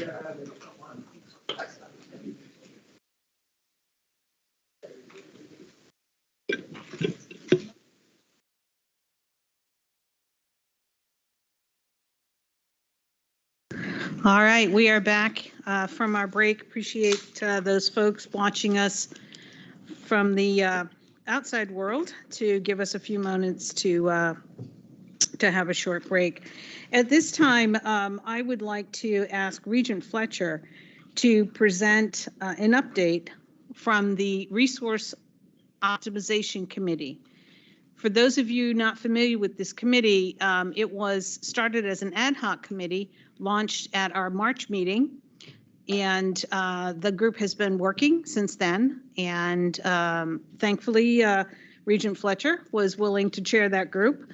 And she's going to tell you a little bit about what the group, who's on it and what its charges and what they've been working on. So I will give it to her. Thank you very much. Let me turn my mic on. Can y'all hear me now? Yes. Thank you very much, Chair Damaris, for the opportunity to present from the rock, as we affectionately refer to it. Some days it felt a little bit like we were on a rock or between a couple of rocks, but we've gotten there. Okay, so the ad hoc committee that you developed the last couple of meetings ago, actually, is chaired by myself, and on that committee along with me is Regent Cox, as well as Regent Green, and I would like to thank them at this time for their input, which has been invaluable, and mostly for our college presidents who have were voluntold, I guess, to be, to be on this committee along with us, and they have been exceptional, and I just wanted to name them President Ty Handy, as well as Fernando Figueroa and Jennifer Linden and Anton Reese. So Chancellor Williams and Alicia have been invaluable at providing some data, and I'll mention them again here in just a bit. So we had quite a charge. I will tell you just briefly, instead of having to read all that. You know, we were charged with positively moving the organization forward by trying to improve some ways in which we can value and use our human capital across the system, as well as improve efficiencies in our financial capital, and determine how we can either going forward expand, redeploy, or dispose of some physical capital. So literally anything that could be counted as capital, whether human or otherwise, this committee has been charged with finding efficiencies for. So that's a huge charge. The thing that made it a little bit interesting is you gave us a 60-day timeline. So that was awesome. Now, the committee has really been thinking a lot. We were laughing about billable hours for attorneys here. If we were getting billable based on how much all of us have been thinking about these things in the last couple of months, you'd probably owe us about $1 billion right now. But since we do this for free, I did want to let you know we've met twice. And for any of you, have any of you looked at those meetings or watched those meetings? I know Regent Hierdink was very engaged in watching those and asking lots of questions afterwards, and I appreciated that. But they were quite lengthy. I think our first meeting was almost 4 hours, and our second meeting was about 3.5 hours, and there was not a down moment in those. Very productive, very lively conversations. So they were long, but we made it. So again, I want to thank the regents and the presidents for their commitment, and I will tell you that efficiencies are being found, and that is a good thing. So none of that would have been possible without the backup and the support of the Chancellor's Office and our Office of Institutional Research. And Alicia, I just want to applaud once again, as I always do. Thank you for the data and her responsiveness to answering my questions about the data, because I kind of see numbers a little differently. And I've probably had 15 questions in follow-up to every spreadsheet that I've been given, and they've answered them all, so I appreciate that. I do think that, you know, as we move forward with this process, and we're still learning how to communicate with one another on, you know, what is it you're actually asking me for, and how can I actually answer that? We're learning also to be patient with the process. Our goal with this committee is not only to find those efficiencies, but to honor the work that's been done in the past. That's very important to us. And we want to make sure that anything that we recommend to you as a change moving forward is going to accomplish those two things. Find better efficiencies, better ways to do things, improve our student success, which is the focus of every member of this committee and I believe of this board and as a whole, but also to make sure that we honor the work that has been previously done. So again, thank you all for aligning those values in the committee. So to that, we have 3 recommendations as a committee that we would like to bring today, and as the chair, I will present those. The first of which is a recommendation to hire an outside entity to review our building utilization and optimization, including college operations and program offerings. We also want to look at streamlining administrative services, administrative hubs, and ask that this study, if you approve an RFP for such, will look at our enrollment and the potential need to consolidate some programs. And that could even lead to further conversations about consolidation at a deeper level. But the data that really supports this comes out of some information from the Chancellor's office, and I will share with you the spreadsheet and the detail if you want to see that. But with the exception of 2 of our colleges, which is Hopkinsville and here at Owensboro, the percentage of students that actually took an on-campus course, so in our physical space, based on the most recent information that was given to us, which was a little bit different than what you heard earlier today. Our data that was given to us was as of fall of 2021, is less than 50%. So the appearance of the college campus is a little different post-COVID, and we all know that's happening across the country, not just here. And while that may be rebounding, a couple of hundred students here or there, our numbers are well below 50% for most of our colleges. So this kind of prompted us to recommend kind of a deeper dive. That's good snapshot kind of data, but we do feel like that asking an outside entity to come in and take a look at all of this and give us kind of an unbiased point of view on how we are utilizing our physical facilities to try to find some better efficiencies and to also maybe streamline some services for students could be beneficial, not just financially, but from the physical plant perspective and deferred maintenance and upkeep and all of those kinds of things. This really dovetails, I think, into the conversation that we had at the last board meeting about administrative hubs, about being able to share resources across certain areas of the state where perhaps we have colleges that are very close in proximity but have very low numbers of students. For example, I was talking with Dr. Williams earlier about whether or not, since it sounds like they have absolutely nailed the diversity and inclusion and equity conversation here, would he be willing to share that? And I know that the council and the cabinet are already looking at some best practices. And I think that this committee has opened the door to a lot of conversations and a lot of, and correct me if I'm wrong, Dr. Zarapata, but I think the presidents are sharing their best practices a little more openly and encouraging one another. Hey, what are you doing that's working? I think this is going to be a much broader conversation, but recommendation number 1 is going to be this building utilization study. And at this time, we'll entertain any questions about that particular part of the recommendation. Yes. What would be the reporting structure of that outside entity? Who would they report to? The way I would see that RFP being written is they would report back to the Board of Regents as well as to President Zarapata and his cabinet. Am I wrong on that? That was my understanding. Yeah. I just want to bring up, I have heard some concerns from staff that the study be all-inclusive of not just the 16 colleges, but the system office as a whole. Yes. Cabinet included. System. The whole thing. Yes. And they worry about the reporting structure not, I don't know how to put it. Are they worried about transparency? Because we are all about sunlight. Yes, yes. Yes, yes. Okay. And I think that's one of the important points of, and this is just an ad hoc committee, but we're ad hoc to the rest of you, to the Board of Regents. And so that RFP would be put out to come back. That data would come back, kind of like the internal auditor information comes back to the board. This would come back to the board.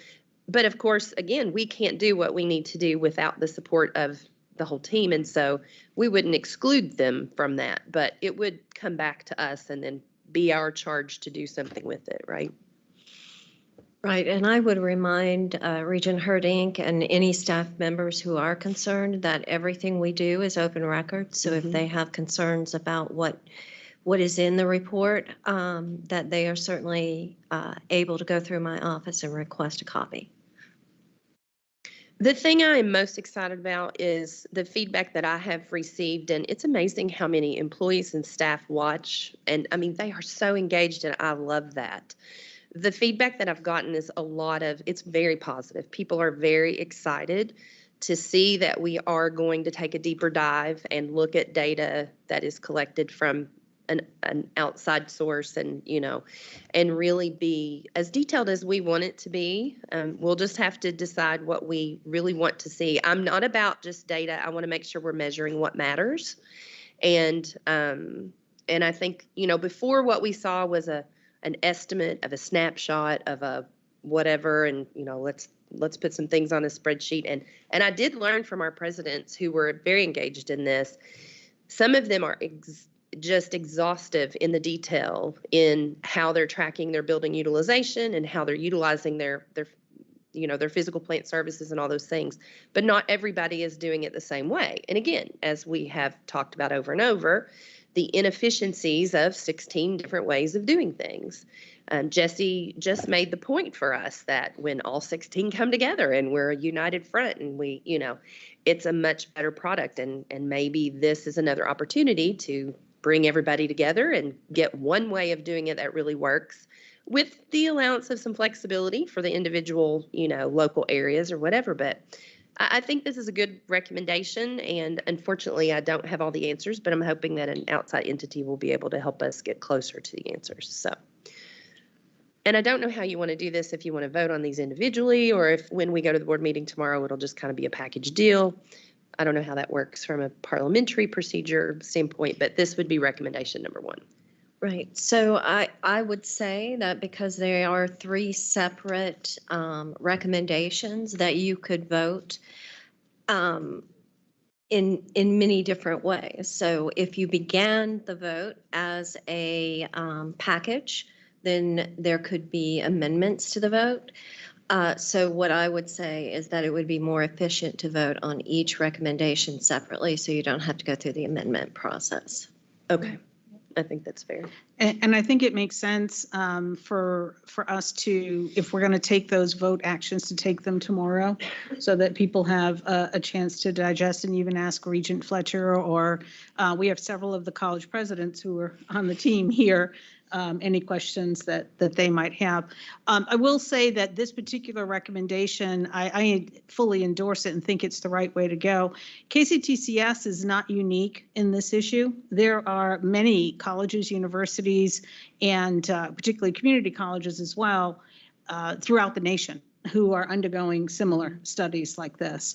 It does not always result in reductions or anything that might be perceived negatively. There are times when, we might be looking at an opportunity at a particular college. They might want to implement a lineman training program and they need some land to do that, right? So this study is about opportunities to ensure building optimization. Where do we need to grow? Where do we need to particularly, compress? How do we need to share resources? I'm going to call Regent Herdink out as an example here. He is a shared resource. He happens to act as the IT director for 2 of our colleges, and he's been doing that for quite a while. So we already have a lot of good sort of anecdotal examples of this. I think what Regent Fletcher is proposing to this group is that we take a collective view of it as an entire organization. And Dr. Zarpata, your comment? Yeah, I just hope I feel like in some lights, people think of this as a dark shadow is coming out. This is going to allow us to adjust resources to increase student success. That's what we're here about. And it doesn't necessarily mean we're not talking consolidation. It could be expansion too. We've got plenty of areas in this state. I look at the 65 corridor and all these electrification projects. We're going to have to make plans for expansion because we're going to have a huge need for it. And so, this isn't about right sizing, downsizing, RIFs. This is just about taking a good hard look of 22 years of progress through the system. And I'll talk a little bit about more tomorrow when I talk about my proposed goals. But, I don't see this as a negative at all. I think this is an opportunity for us to take a good look at what's going on across the system and what's happening. And, as Chair Damaris mentioned, I've been reaching out trying to find RFP language, and there's no shortage of these studies that's been going on. So, I know for sure where you're coming from, and I guarantee the system office will get looked at too, because I know that and it may be that there's functions we do in the system office that don't necessarily need to happen in the system office and vice versa. So, we centralize a lot of stuff where it makes sense, but I just wanted to say that. And that's really where my question earlier to Jesse came from about, do we have a nighttime academy for those folks that work during the day and need to go to school in the evening or at night? Or how many of our students can be on campus in evening hours? And, but there's a whole lot of conversation that goes into that. Is there security on campus? And is there, but if there's one backside in a seat, the lights have to be on and the water has to run and the electric, so it's a bigger conversation and one that I think is beyond the scope of, or the breadth maybe of most of us on this board. And so I think getting some outside help is worthwhile. Okay, so that'll be the first one that you'll hear about tomorrow. Recommendation number 2, and Hannah, I don't know. Oh, there it goes. Is that it? That feels like the last one. There we go. I skipped. Online learning. So you've heard us talk a lot about online learning in the last few board meetings. And as I just told you, most of our students are online now. Less than 50% of our students are, backsides in seats or brains in chairs. Most of them are sitting at home or from their offices or wherever they choose to learn on their computer, and they're doing online, either synchronous or asynchronous learning. And so with that, one of the things that we wanted to propose, very much focused at the ultimate outcome, which is student success, is what is the quality of our online learning, and are we assuring that every student is getting an equal opportunity across the system, regardless of what course that they may be enrolled in, what section of that course, even with the same instructor. Is that online learning a high quality product that is ensuring student success? And so again, with more than half of them online, we wanted to make sure that we are moving in the right direction there.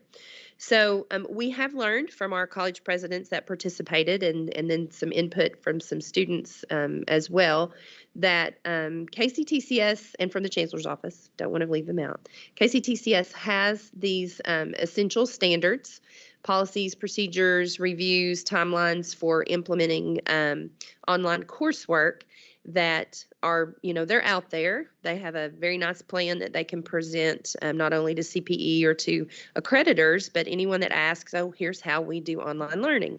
But what we have found out through this process and with talking to the presidents is that not everybody is necessarily, the courses don't all look the same and the courses don't all function the same way. And not every professor chooses to put up their timeline for their course or their due dates for everything at the beginning, or and Regent Witten, who has very heavily weighed into this conversation because as a faculty person and someone who takes her job very seriously and expects and demands that her courses meet all of those high functioning criteria, shared with us, they can look quite different even within the same school, even within the same program, even for the same instructor or same professor sometimes. And so we want to make sure that we do have a mechanism not only for recommending to faculty and staff that are using these onboard learning platforms that what they need is there to build their curriculum,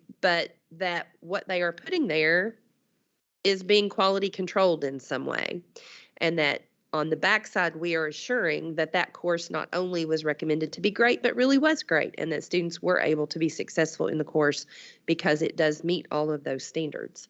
And so the next recommendation that you're going to see, and there's already work being done on this. I was assured that this was a point in motion or a process in motion already, but we want to recommend that the Board of Regents approve a standardization, or what I would call a quality assurance program for online learning and student success through standardization of online course quality review using the keys or the essential standards, formulating policies, procedures, review, and timelines for implementations.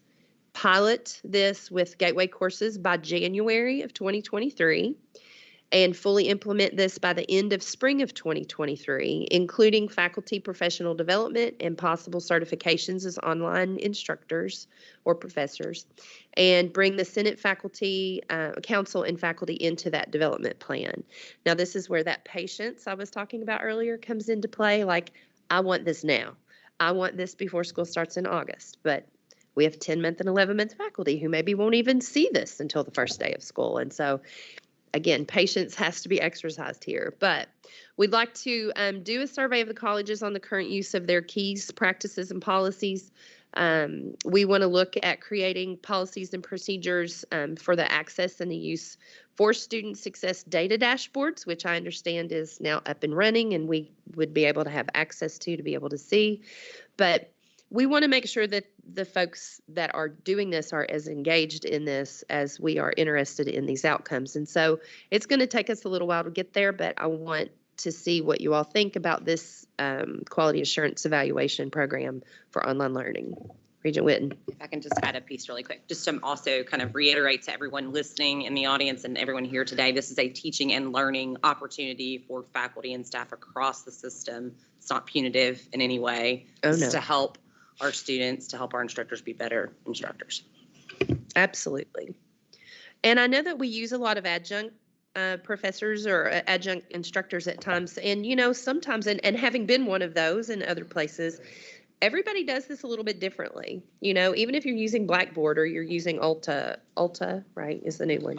Ultra. If you're using Ultra, you know, the courses that I've taught online for various universities across the state, everybody kind of sets them up a little bit differently. Everybody, the shell is a little bit different. When you open your, you know, courses, when you open assignments, when you close assignments, when you allow for grading and all those things, they can be quite different. And so, and for someone who's never done that before, they can be an absolute content expert, but then struggle and their students fail in their course just because of this process. And so, as Regent Whitten was saying, if we're teaching everyone the same way to do it, we're not telling them what to teach or how to teach it. We're just saying, if you're an online instructor or using an online platform, these are the things that are required to be in there. These are the things that are going to be looked at and evaluated, and then feedback given, not to be punitive, but to ensure that that course meets the same standard as any other course, and that for student success, they're not spending the first 2 weeks of every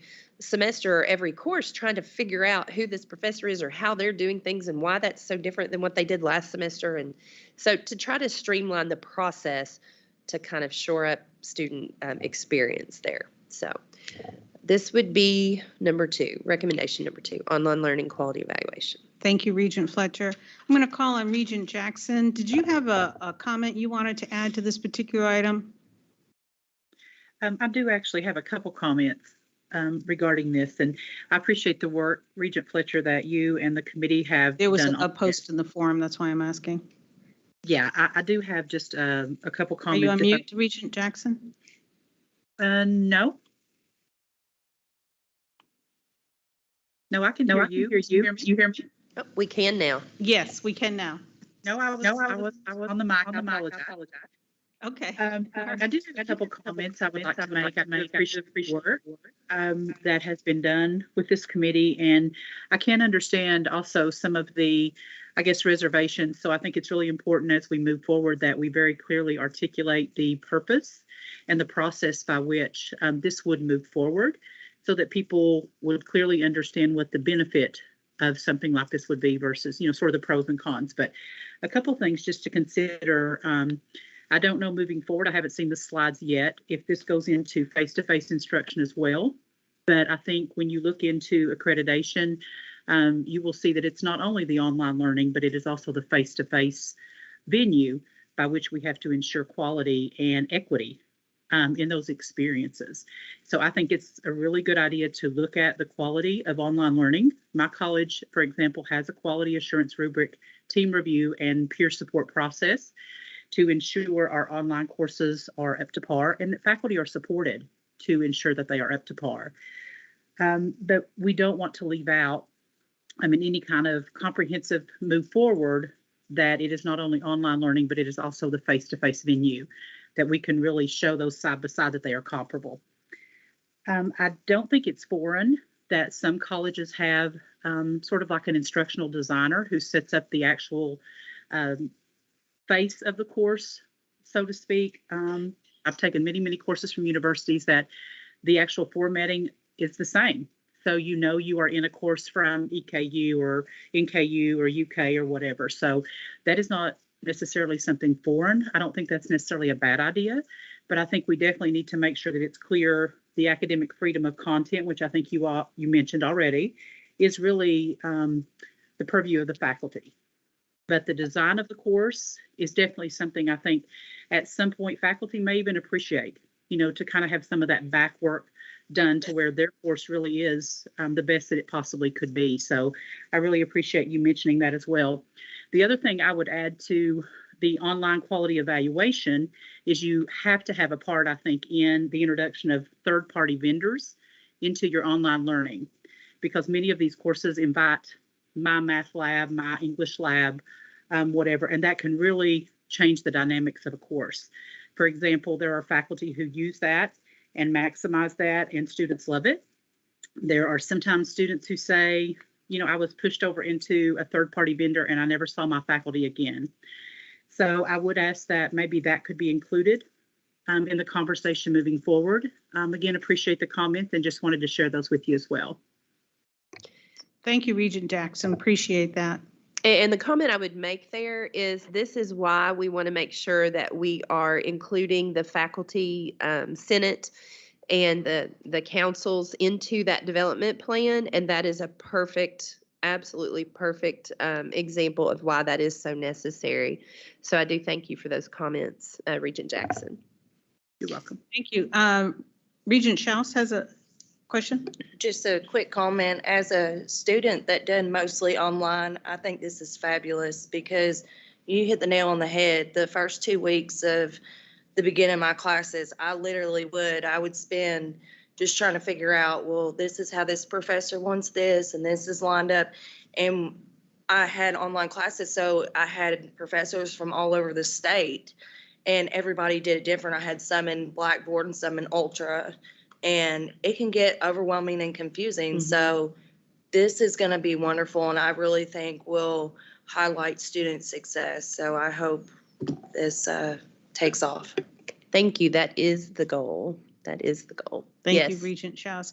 And, just for everyone's perspective, post-pandemic, whether you were in a hybrid environment before, you are in a hybrid environment now. Everyone is. And everyone's looking to improve the online learning experience. KCTCS, as a post-secondary in the state, was actually a leader in the online learning compared to the other post-secondaries. Then everyone got thrown into it. And so, we will all live in a hybrid environment as we go forward. Let's do it the best way we can. And I can't say it any better than Regent Schaus just did as a student, how it impacts the students. Thank you. Regent Whitten. Yeah, yes, just Regent real Whitten. quick, Dr. Jackson, to kind of go back to what you were saying. So and I know I get what you're saying, we can't leave the face-to-face classes behind, but because most of our courses are hybrid or have a hybrid component, they already have an online component built in. So I think we can kind of knock both of those out at the same time. Also, you were talking about the instructional designers, and Dr. Williams, I'm going to kind of pick on you because I know we have, especially for like English 101, we have a template that was built. So these classes, like you were talking about, we already had instructional designers at the system, is my understanding, working on templates or, framing a course instructionally that if faculty so choose, they can use those, correct? Yes, there have been, with the faculty in English, for example, were hired to create a shell that colleges could then use for their English faculty. Many of the colleges, I think Gateway in particular, have created those sort of college-approved templates that adjuncts can use. And that is a wonderful model to share, to share the format. And the content should be the same. I mean, the learning outcomes should be the same for all the classes. So then the faculty member can teach in the order or context that they want. One of the things that came out during this whole process, and it actually came from a faculty member that reached out to me, was that some of the colleges are using a little bit of a quality assurance type program where they have someone who comes in and takes a look at their course, say 3 months or 3 weeks or 4 weeks into the session, and comes back and gives them a score, for example, on how well their course fits the metrics. And the interesting comment that this person made was that there are 3 or 4 people on their campus who are trained, who have been trained to be the raters. So accept that word for what it is, the evaluators. But depending on which one of them looks at the course, they'll get 3 or 4 different grades based on who actually looked at it. So there's some inter-rater reliability issues on the evaluation side. So there'll be some train the trainer opportunities with this as well. But again, this is to ensure that that there is some consistency across the system, not just within the college. And this is where the policies and the procedures that could be more uniform across the system would be helpful. So that is really all I have to say. I know I've said a lot, sorry, on that one. If anybody has, yes, Hannah. Oh, Regent Jackson has her hand up.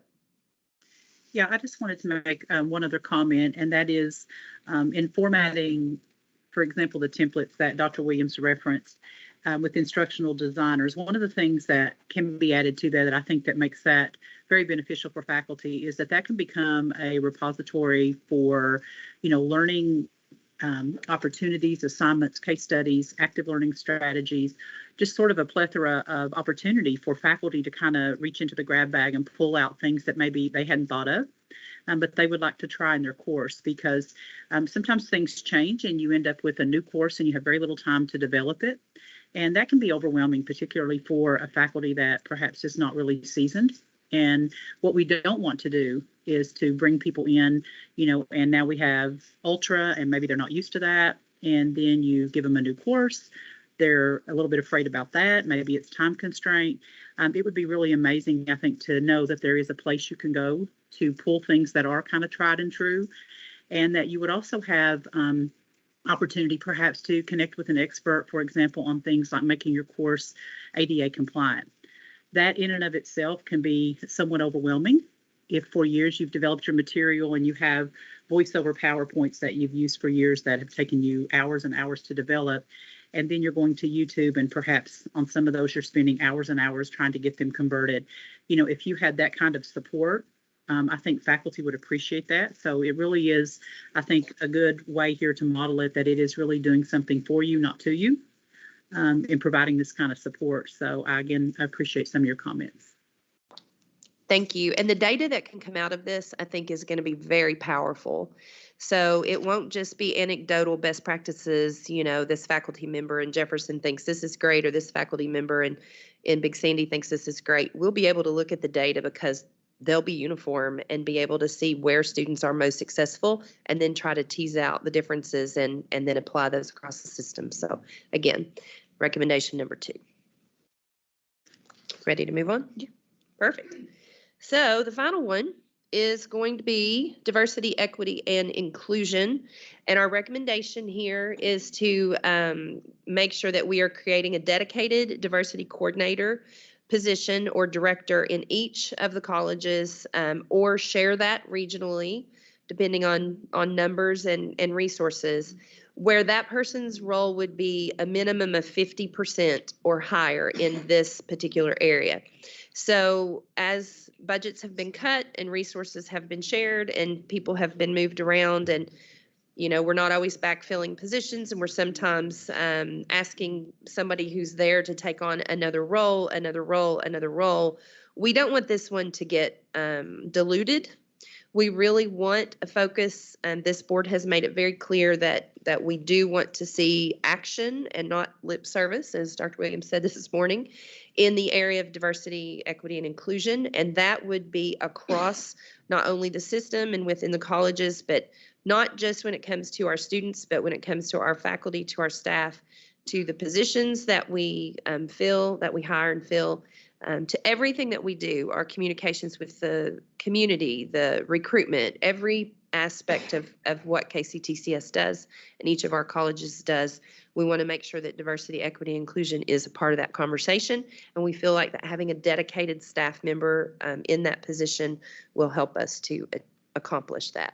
Now, as Dr. Williams shared this morning in Owensboro, they're already doing that. That person is 100% dedicated, and we heard about how they have superseded their targets as a result, been able to recruit very well.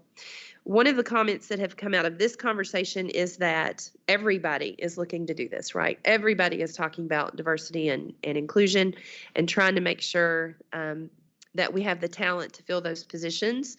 We're all kind of vying for the same very small pool of talent. And so how do we get those people? And then how do we not just recruit them, but retain them?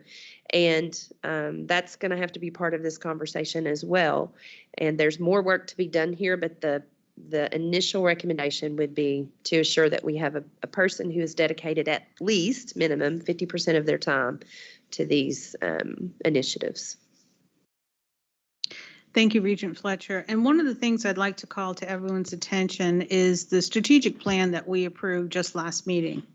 And if you recall, there were 3 key sections of that strategic plan: student success, employer success, and organizational success. And that DEI was sort of at a higher level to be infused in all of that.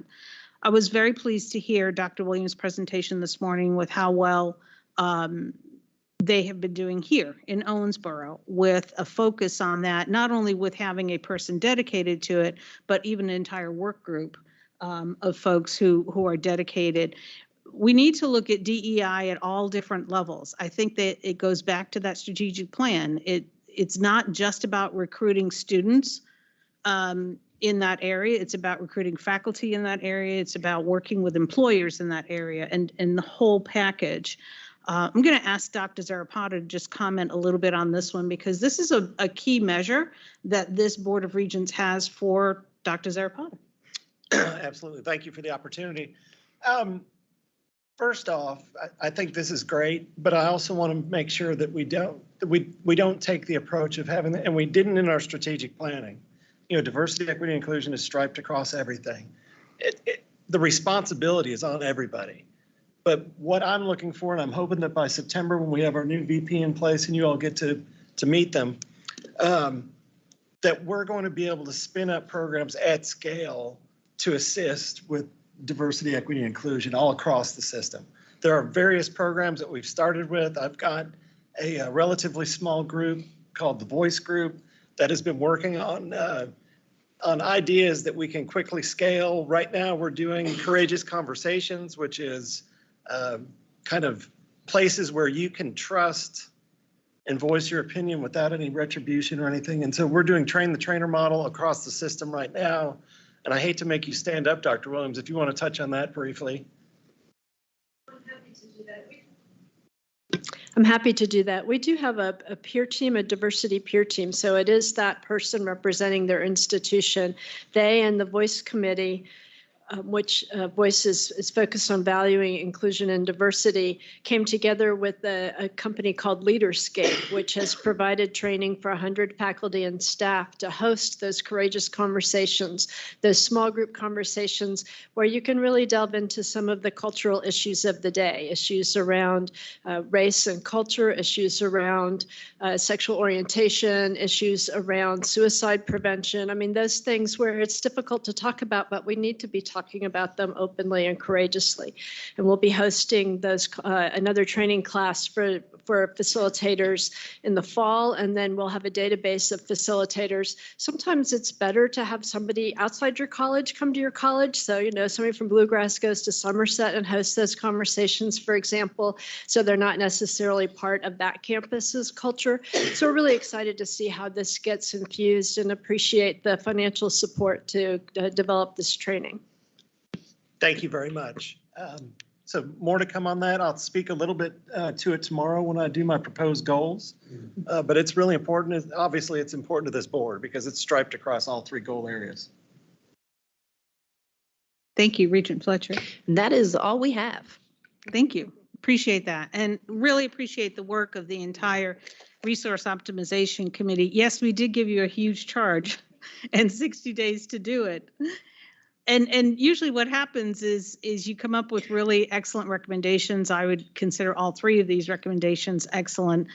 Spins off more work to be done. And so, I see the Resource Optimization Committee as something that will continue to live on. I see and you all will see this tomorrow when Dr. Zarapata presents his goals, a culture shift, toward a lot more continuous improvement and a lot more focus on how we can effectively and efficiently use all of our resources, human, financial, and physical. So really appreciate the work that the committee did. Thank you very much to the college presidents who participated. We appreciate you. And also Dr. Williams and Alicia crunching a lot of numbers and producing a lot of data. Very much appreciated. Our next topic for today is to go over the Administrative Services Report. And I'm going to ask Dr. Zarapata to introduce our speaker on that one today. Yes. I want to give my thanks to Buddy and to Buddy's entire team. He's been Buddy and I used to work together very, very, very closely way back when we were first bringing up student financials. And it's been really nice since March to really get to work close with him again. I hadn't been able to do that in some time. I'm not so sure he was happy about it, but I just want to give kudos to Buddy. He's been absolutely amazing. I think you'll see, when we present tomorrow with the compensation plan, just from the scatter plots to everything else. Thank you, Buddy, and much appreciated. So I'll turn it over to you. All right, thank you.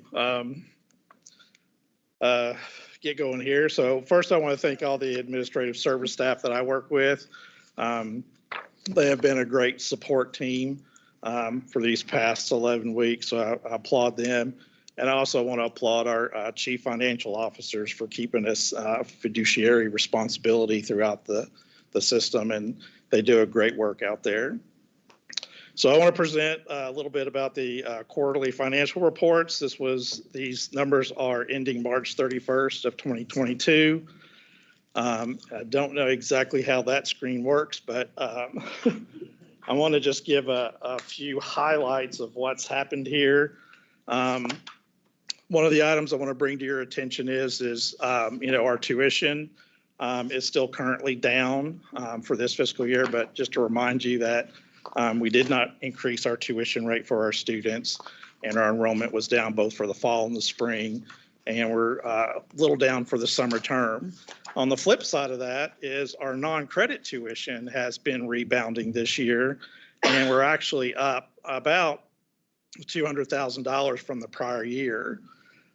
So, kudos to Workforce for getting that project back up and running and getting our students in the non-credit. One of the big items that you'll notice is our investment income. That's a big whopping, 462% down from the previous year. So I've got a little bit of backup for that. I don't want to give you that came from our assistant treasurer, just to give you a brief information of how that works. And basically this is from David Atkins. And it says, we all know that when interest rates start to rise, the KCTCS would more likely lose money on investment income. The feds have increased the target rate twice in the calendar year of 2022 by 75 basis points. That, coupled with high inflation, the highest inflation in 40 years has driven up bond prices across the spectrum, both short-term rates and longer-term bond rates. This has been especially tough on investments managed by the Commonwealth, which actually has lost $7.5 million in the first 9 months of fiscal year 2022.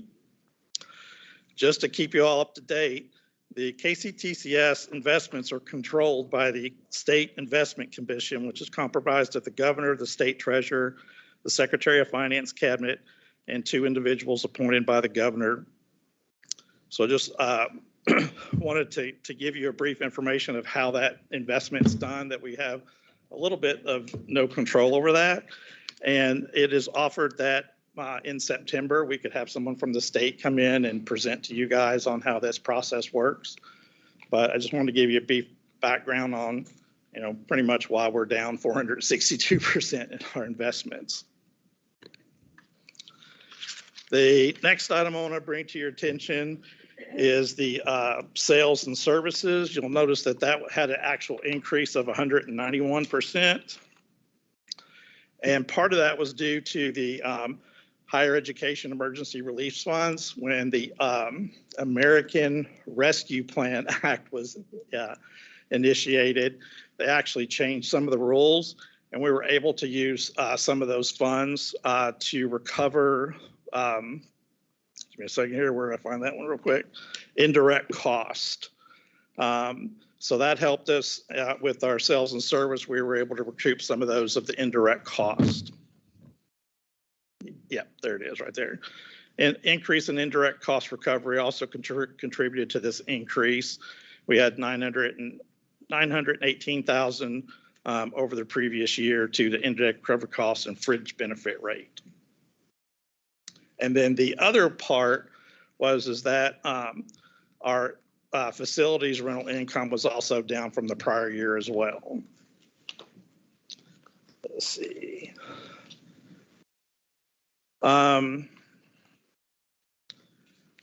The restricted funds were up again because of the increase in the ARP funding that we had, but also wanted to make sure that you realize that some of our other restricted funds, like grants and contracts, were down. Our Pell Grants were down because our enrollment was down as well. But we did realize an increase in college work study, and that was up $1.5 million. And also our CAP grants were up $730,000. So that gives you a current statement of revenue and expenses. The next item was our net position.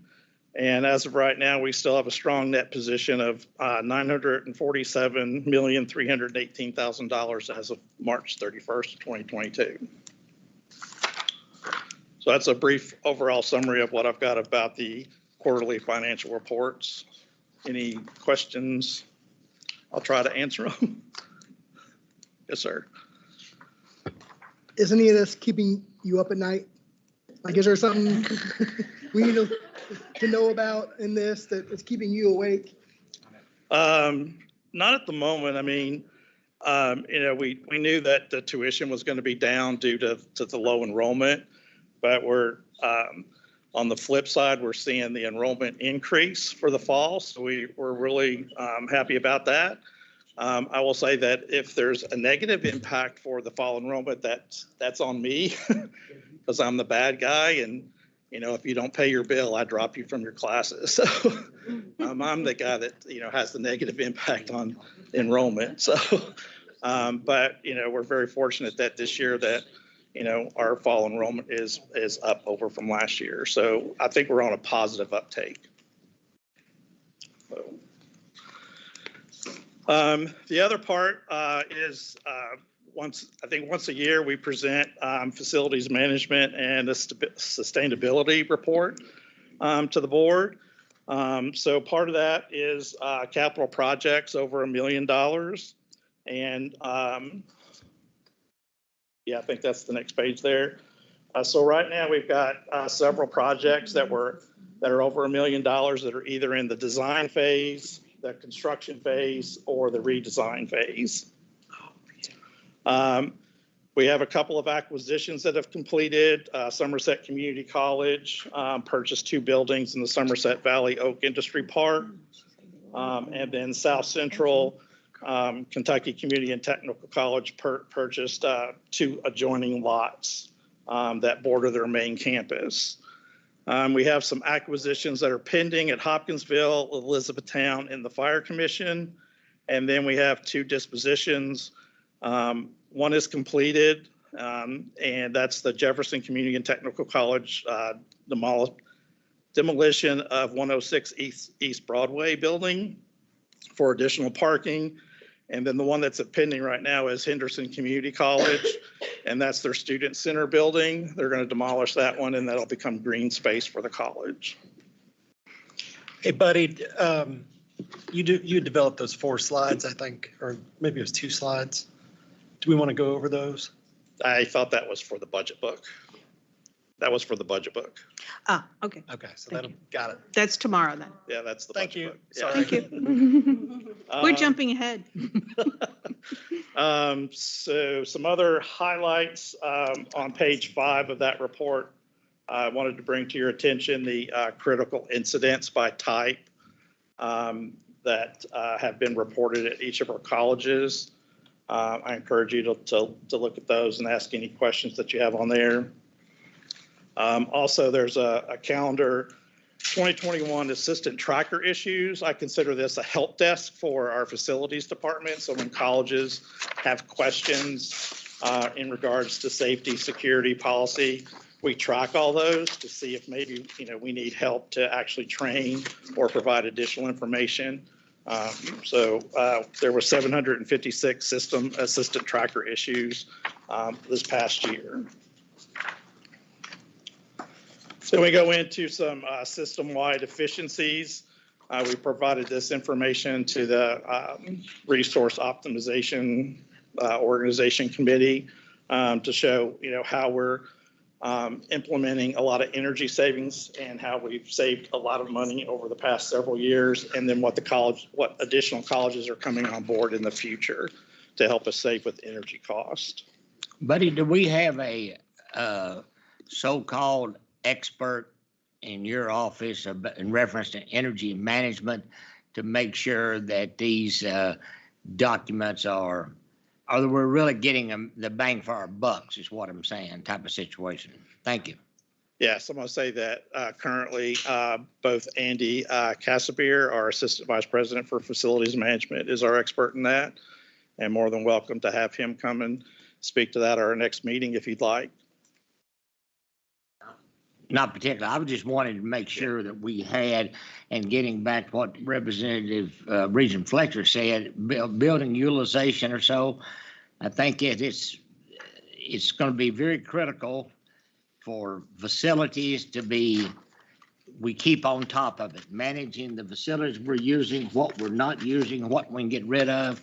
Are we spending our dollars wisely? I know a lot of services are contracted out. I just want to make sure that someone in the finance department or Mr. President, everywhere that falls, is monitoring that, and we're doing the best for our bucks. Thank you, sir. It's in administrative services. Now, one of the things, I emailed the Board of Regents, but on Monday, Beverly Malloy will be starting up to help relieve some of Buddy so he can get back to his job. But Beverly's going to be coming in, and one of the things we're going to be looking at is optimizing that whole area under the Vice President of Administration to make sure that everything, maybe there's some things that need to be teased out and that sort of thing, to your point. Yeah. One of the items that I want to bring to your all's attention is on page 9 of the facilities report. And it actually goes to part of what you were talking about. KCTCS was awarded first place in the International Technology Award category from the American Society of Heating, Refrigeration, and Air Conditioning Engineers. KCTCS was selected from a global applicant pool for the commissioning of existing educational facilities. This is an outstanding achievement in the design and operation of efficient buildings. In addition, the KCTCS staff and its partners were recognized as subject matter experts and spoke to the Global Council on their new operational efficiency guidelines.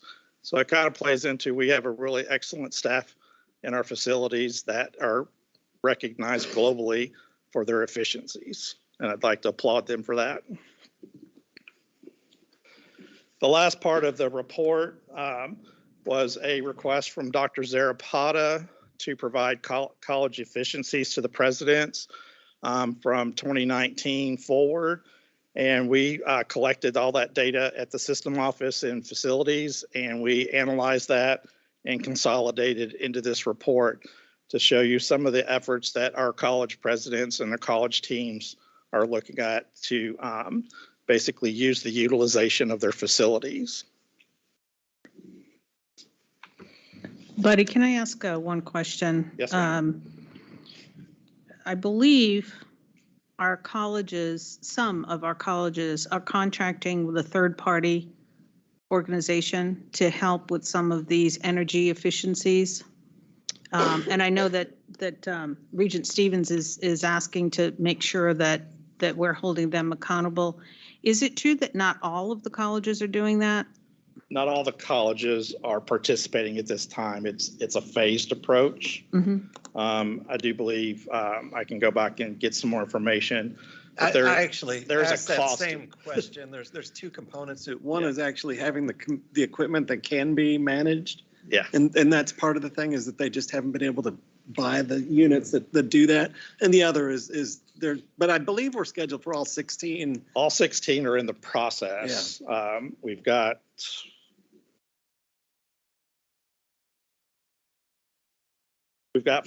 13 of them that are fully working right now, and then we've got 2 anticipated. We got Gateway and Southeast are anticipated in the upcoming year or the next year.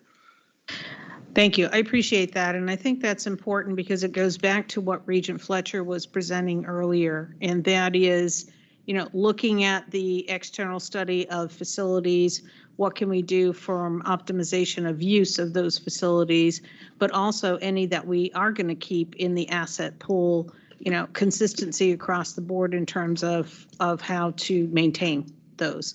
I know we've heard the numbers before. They're horrible. They're abysmal. There's way more need for asset preservation than there's money to fund it. And so that's going to be integral to the input of this external study that I'm pretty sure we're all in support of. And I do have a note from our facilities team that they're more than happy to reach out to the vendor that we're working with and give you all a better detailed explanation of how all this process works if you're interested. So Betty, I do see 12 on the round 2 performance contracts. I'm trying to look really quick and see. You said there were 13 already and 2 coming online. Where is that in our data?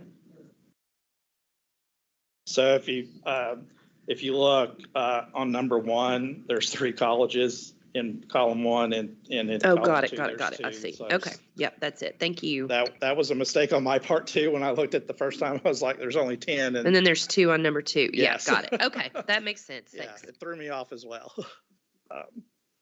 But they're in here the way that they were created in the year that they were implemented. So what's the one that's still the outlier? Yeah, good question. You're going to make me think. Hazard? I don't see Hazard on the list. Hazard's not on here. Where are you? We've been considering doing another one. We've been looking at how much savings we actually got from that first contract, and I do think some of it's because we had some buildings that were constructed in the 1800s. Right. So we just really can't put those on fine. So this is us, laying pros and cons there. We don't have the equipment necessary in those buildings yet. And that was going to be my next question was, I know what the projected savings, what the contracts say that you will save, but are we realizing those savings every time? I can follow up. Hazard did not?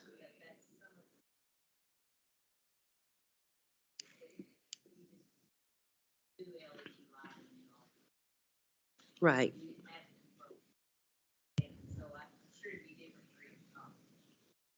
That might be good for us to see.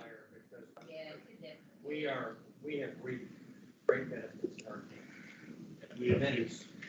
Perfect, thank you. Yeah, that's good information. That would be worthwhile to see. Buddy, once again, other than people and our curriculum and staffing, facilities is a big expense. Not only the insurance, the utilities, and all of that, and the upkeep is. And I just want to make sure that those performance contractors,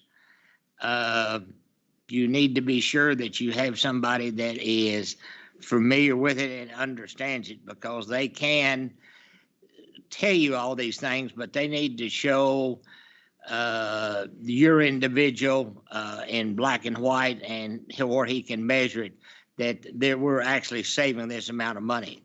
Okay, Thank you. thank you. And Buddy, I believe, oh, I'm sorry, Alex. I was gonna say, so if we have a campus such as that this can't be implemented in, what are we gonna be able to do to make it where we can implement it? Are we just gonna leave them like that? Or are we gonna start moving towards updates to fix that campus to where they can be energy efficient? If Hazard is behind, like, are we gonna be able to bring them up to speed with the rest of the campuses, or are we just gonna leave them behind? One thing that we're doing at Hazard, that's kind of our whole, all 60 colleges, we all have a facilities, all 16 colleges, it's probably, is it on? Have a facilities plan. And so we all look at that. So part of what we're looking at on that campus specifically that I'm talking about, where we have the older buildings, is we looked at that, and we looked at the fact that we couldn't really do some of what we wanted to do. So in those buildings, so we constructed a new building to be able to have more up-to-date workforce technical training.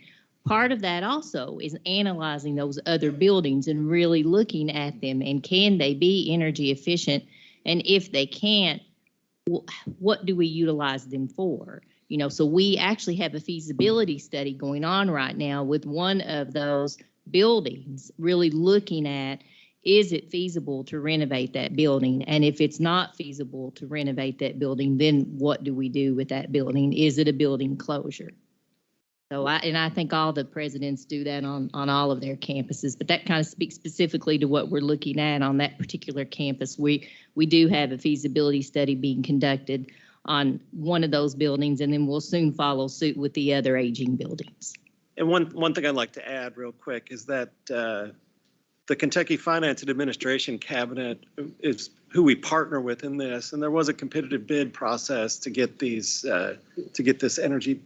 So really, it's a couple components. One is a software component. The other is an HVAC controller component, which optimizes. Well, it should optimize. Sometimes it takes a little tweaking, but anyway. But I don't know if that helps answer your question. But we're on the hook for the equipment, and sometimes it's just really expensive to replace that equipment. You've just got to prioritize things throughout your budget. So in the case of a building built in the 1800s, is there a potential for us to get a grant for a historic preservation and maybe get some outside funds for that to maintain that more energy inefficient building and get that off of our books? Yeah. So that concludes my report. Thank you very much, Buddy Coombs. Are there any other questions for him before we let him sit down and relax? Thank you. Thank you. No worries. Great. All right. Regent Whitten thanks you, Buddy. You'll be up tomorrow, of course, presenting quite a bit of information on our agenda. And so this kind of closes out our last topic for today. Before I call for a motion to adjourn, because we are right at 4 o'clock, which, wow, that's perfect. Let's do this tomorrow too. I wanted to call your attention to some printed materials that have been left in front of you, and they are 2 pages from the Office of General Counsel. And they're in the new 3x3 format that the Honorable Pam Duncan has put together. The importance of having these printed for you is to provide you with answers to questions as we move into tomorrow's agenda items. We will be talking about some pretty significant activities that we're proposing we move forward on, one of which is a complete compensation policy for KCTCS, and the other is an equity analysis as we discuss the topic of compensation.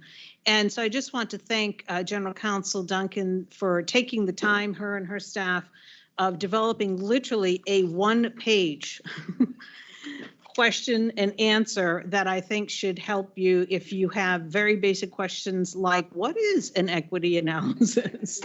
And what, why should we undergo this? And logistically, how does it work? So if I could beg for your attention this evening as you're retiring back to your hotel rooms and preparing for tomorrow, please take a few moments to read each of these. They will clarify those questions for you. And of course, General Counsel Duncan is always available to help answer those questions as well. I'm ready to call for a motion to adjourn. Before we do, I would just say I kind of miss Mary Kinney, our old Board of Regent member from here in Owensboro. I thought sure we'd see her today. I just know. wanted to give her a little shout out. She's out there somewhere. She's out there somewhere. We didn't bump into her today. All right, so somebody moved. Regent Whitten, can I have a second? I'll second.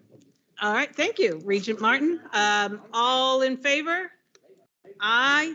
Any opposed? Do you all want to, anybody want to sit here and keep talking? Yeah. All right. Yeah, it is exactly 4:01 p.m. Central Time, and we are adjourned. Thank you. And then right back here.